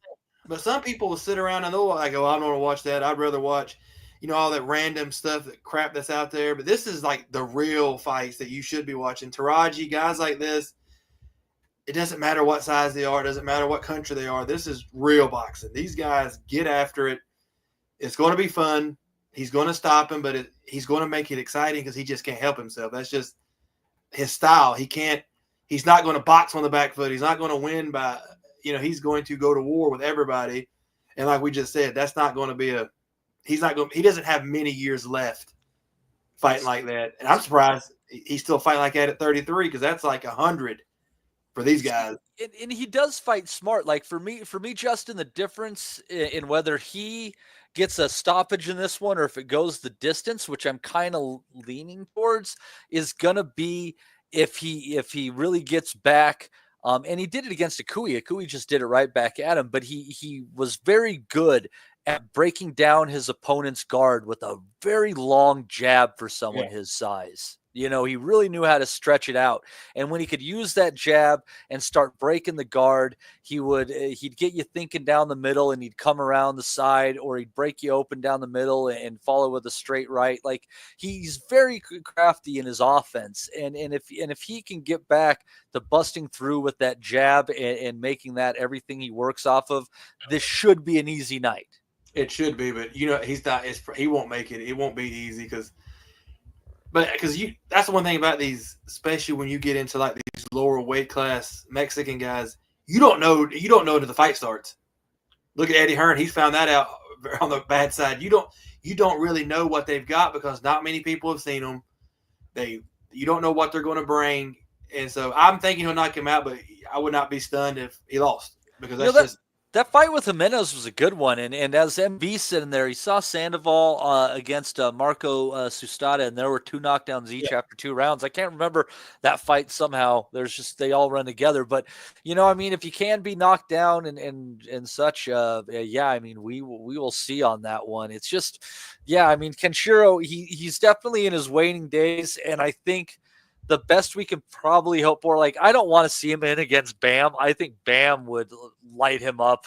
He would. Like the fucking 4th of July. And I hate saying that because you're like, they're both pound for pound. They're 3 pounds apart. And I'm like, sometimes Bam's just different. Sometimes guys are just all wrong for it, and he's just all wrong for him. Yeah, and if Bam had 2 or 3 more wins under his belt right now, the discussion wouldn't be 1A, 1B, 1C. It would be 1A, B, C, and D. And people would be talking about, man, I don't know. Bam could be as good as Crawford or Usyk. I mean, he's got footwork that's up there with Usyk's. Whether, I don't know how many people recognize that, but he's just so fucking fantastic the way he moves around. But anyways, the bad fight for Taraji. For me, I would honestly like to see him just if he could get this fight and then a trilogy with Yabuki and if he gets the W there, maybe call it a day. If not, that 4th belt is hanging there. I can't remember who has that other 112-pound belt off the top of my head. I'll figure it out sometime here when it doesn't matter probably. But James, I know I've talked to you about Kenshiro Taraji. Have I convinced you to join the cult of Kenshiro? Man, I'm not up to date on all those flyweight Japanese lads, man. But I remember the last fight you recommended to me was absolutely outrageous. So I can't talk one way or the other in terms of who's going to win. Taraji he felt like, when I watched him, he was like a brute force type fighter. I felt like the other guy was going to win, really, when you recommended him to me. And I feel like youth was on his side. It's one of those things I could see where you're coming from, because it was just sometimes when he was getting caught where it seems like there was just a little bit more crispness or craftiness to who he was doing. But Taraji has this intangible will to win that it just makes him 20% better or whatever it is. But he was beat though, really. Like in a lot of circumstances that I seen him in, he weren't like a Archie Moore type situation. I know like that's a high standard to set someone against, but he was very athletic, very aggressive, and very durable. Probably more durable than you would expect someone to be. But that's got a limited shelf life, hasn't it? And we've seen that time and again. So yeah, the fact he's doing it at 33 is kind of mind-numbing, actually. He shouldn't. But to be honest with you, I don't really pay any attention to the weight classes. It's like if you're gonna trade on your chin, you're in trouble. Do you know what I mean? Even like the best people of all time, like who's the first person that jumps to mind? It's like James Toney. James Toney, great chin. Best defensive capabilities of all time. It's gonna cost you, man. He falls into that category early. He knows how to take shots and he's willing to walk through shots, but it's a young man's game. He's not like a B-hop. Do you know what I mean? No, it's the thing is about it, like, you can't just fight like a guy like Hopkins because you want to. You have to have certain physical capabilities, and you have to and you have to have a certain will to train like in a certain way and live a certain way. Yeah, exactly. Yeah. It's just it's not just like a flip of a light switch. Like, I'm gonna fight like Hopkins, but what Hopkins did that a lot of other fighters didn't is he learned how to make the most out of very little. Like, you watch a lot of these guys who fight on the back foot and use their legs, and they really use them. Like, like they're getting, like, I'm not saying they get up to 20 miles an hour like Usain Bolt moving side to side. No, but they're moving, right? Yeah. Hopkins didn't do that. He moved very subtly, left, right, small steps, waited until you closed the distance too much. He caught you with something short, and then he roughed you up inside, spun you to the ropes, got back to the middle, started again. And it was a very simple process, very boring at times. But that's how he ended up, fighting at an elite level towards his 50th birthday. That's where you have to compare that. that. You have to compare that for someone who's athletically gifted and someone who understands the fundamentals, and then the later stage of their career. Like, how do these fundamentals translate to where you can't athletically execute these things? Do you know what I mean? Like, it's when your reflex is dull, and that's the one thing that people Exactly. don't talk enough about Hopkins, is that it's not just enough that he was doing what he did at his age. It's the fact that he was still so reactive in his 40s. That doesn't happen. You see the difference between Roy Jones Jr. and Bernard Hopkins, don't you? Roy depended on absolute fast twitch movement. But he also had a massive understanding of what was going on, but his understanding was based on his reactions. So he thought a certain situation could take place, and then he could counter, etc. But once his reflexes left him, but his whole idea of boxing must have left him at the same time. Do you know what I mean? Yeah, he at some point after the light heavyweight losses to Tarver and Johnson around that era, when he kind of came back against better fighters, he started getting more into a high hands kind of stance and trying to let you wear yourself out on the ropes. Taking beats, man. Beating. Yeah, it didn't help him, but it's amazing how Roy still has his faculties considering that, right? You may be a little bit of slippage, but it's not like he couldn't be the blow-by-blow guy on a fucking boxing broadcast. I think it's a fair enough assessment, to be fair. I feel like, no one gets out for free today, really. But, No, I don't think Roy wanted to be training, 22-year-old Brits who look like they're 14, but he was in somebody's corner last night, I don't think that was on as how I want my life to finish bingo card. No, but he likes fighting, doesn't he? That's he can't leave the sport. If he can't fight, he's got to do something. Yeah, exactly. Yeah. And it's one of those things too. You think the people who tend to die early after retirement are the people who don't get into hobbies, volunteer, find a part-time job. It's like if you lose all your sense of purpose, you just kind of fade away, right? And it can happen pretty quickly. Whereas those people who just keep doing shit until they're 90, they're doing shit till they're 90. There's a reason about it. And if Roy's brain holds up, I could see him doing a fucking Eddie Futch kind of thing, right? I don't think that's entirely unrealistic. That's Roy's an old school guy, man. He's one of those guys who if it was 50 years ago, he'd have been just doing some random shit for his family and grandchildren and all that. He's one of those guys. Do you know what I mean? He's an old school country guy. Yes, that's the key. Is and people misconstrue black people in this country as all being from the city and stuff like that. But guys like Roy, they're country boys. They're descended from that old sharecropper tradition and shit. However, it all ended up working out. I swear. And I need to try to find it. Justin, you might be able to help me here. I swear I remember Roy talking about learning how to cut off the ring and shit like that by chasing chickens in the yard. I swear to God I heard him say that once sometime. Yeah, Roy's from a very rural area and he grew up like that, and that's what he said he did. He is a country boy, and that's what he did. Yeah, cut off chickens. Like the Rocky. Literally like Rocky. He did that stuff. His dad had him, we know all the stuff his dad made him do, which was it was a pretty bad upbringing, but this sounds bad, but it worked.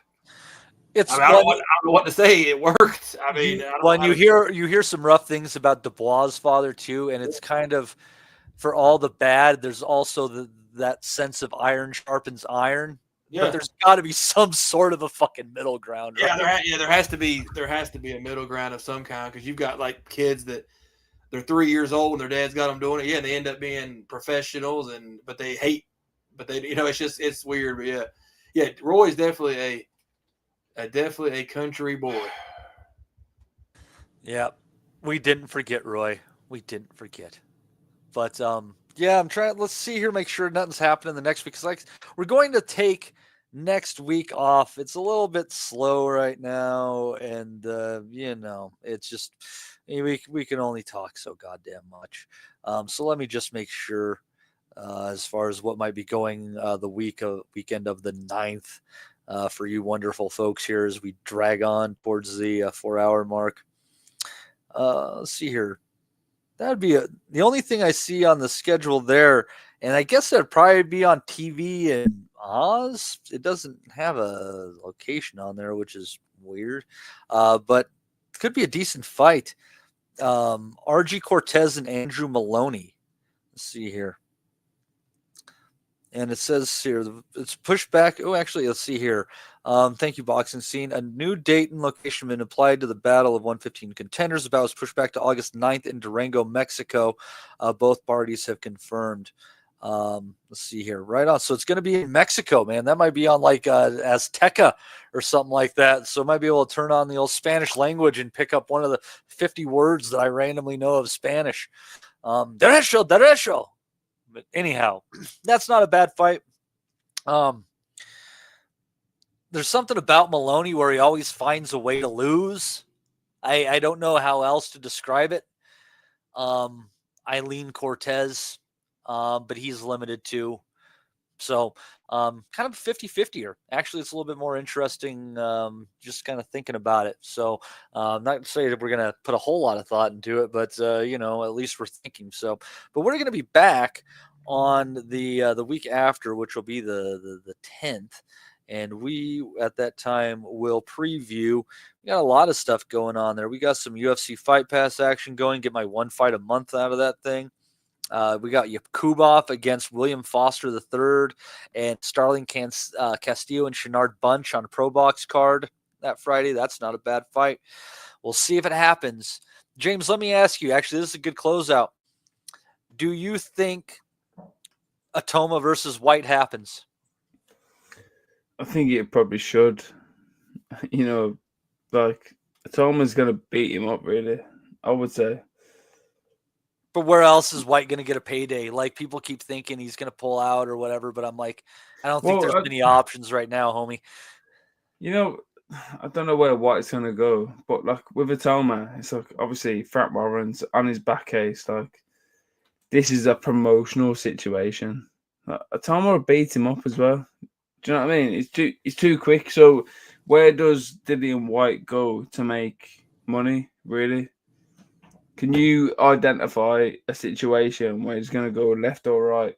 I can't really see a situation. I mean, people like have such high hopes for Atoma at this point in time, but he is still, pedigree or not, he's still just a prospect. So if White can't get through this, there are no better doors that open for him, Matty, I'm not being funny here. I like Moses Atoma, but it's only because heavyweight is so weak as a division that I don't really feel comfortable being like, oh, he would do this or he would do that. I feel like he's a very athletic, confident young man, and I feel like he's proved himself in a variety of situations. But I wouldn't say he's like the person who you could hang your hat on, really.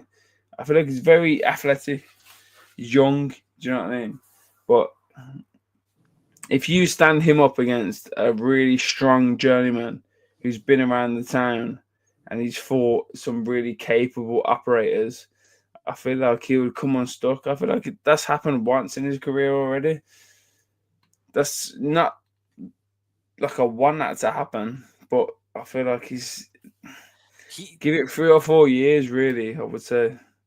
See, and I think they have him fat. I think they're thinking more like end of next year, beginning of 2026 or of 2027 for a title. You know what, Matty? Matty, what you say there is true, because you remember when Joshua fought fucking Charles, what's his name? Charles I walked this out like a god, my man.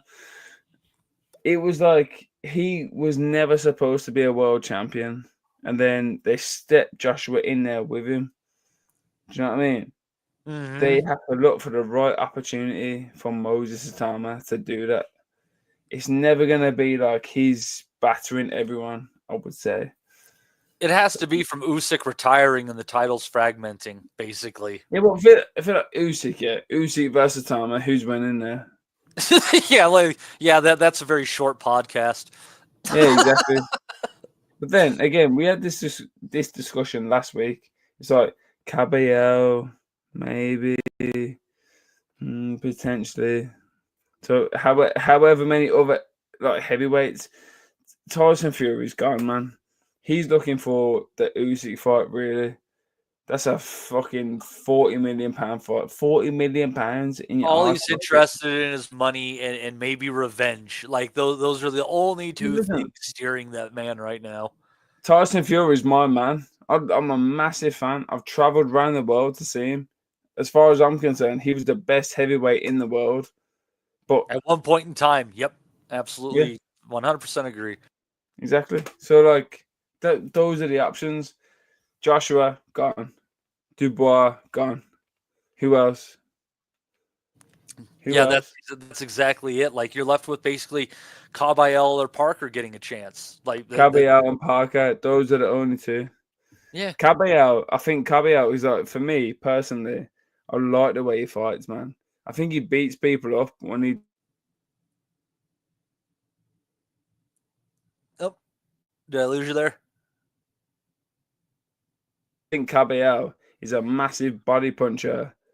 He does this kind of unspectacular work, really, and he wins fights on this like unspectacular level. What I liked is how he took the knockdown off of Zhang. Like, this big son of a bitch puts him on his ass, and he just like fucking shrugs it off, gets up, and basically got right back in his chest. Yeah, got think back about to work. But think of the way, like how he beat Zhang. He beats him up to the body. Do you know what I mean? Unspectacular. That's him. But also, he can take like fucking 2 years out of the game. So I don't really know what to make of him. So that leaves us with one or two options, man. Yeah, no, that's it. And I don't, and that's why I think Usyk is talking about, fighting these retreads again. Is it's just basically wherever he can make money at this point in time, because as I've said many times before, I think he feels like the best thing he can do for his country is make big bucks and pay his taxes, which buy fucking ammunition. That's not for his country, man. That's for him. Fucking hell. His money's not going to the Ukrainian government. Believe something good about somebody. The world fucking sucks. Let me believe somebody's good. But anyhow, at the 3-hour mark, I think we should probably call it a day. We basically lost everybody slowly over the last hour as they've passed out or gotten dinner or what the fuck ever. I'd like to thank Steve Wellings, Eamon Khan, Dez, Justin, and James for all hopping on with us today, and everybody in the chat as well who hung up with us. Again, no show next week. We'll see you in 2 weeks' time. I hope you folks have a fantastic couple ahead of you. Enjoy this last bit of summer. We'll see you in a couple Sundays. We'll never forget.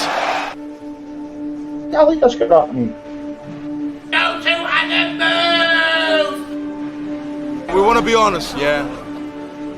Crying like a little bitch. I've never met a fucking shite that can feed me.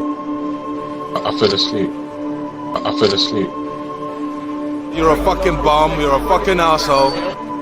Rumpo fucking Steltskin. But allegedly, Oscar Rivas has failed a test. 7-year aim. 7-year aim. I will fucking smash fucking you. I hope you fucking die. Be safe. I love boxing sounds, as simple as that.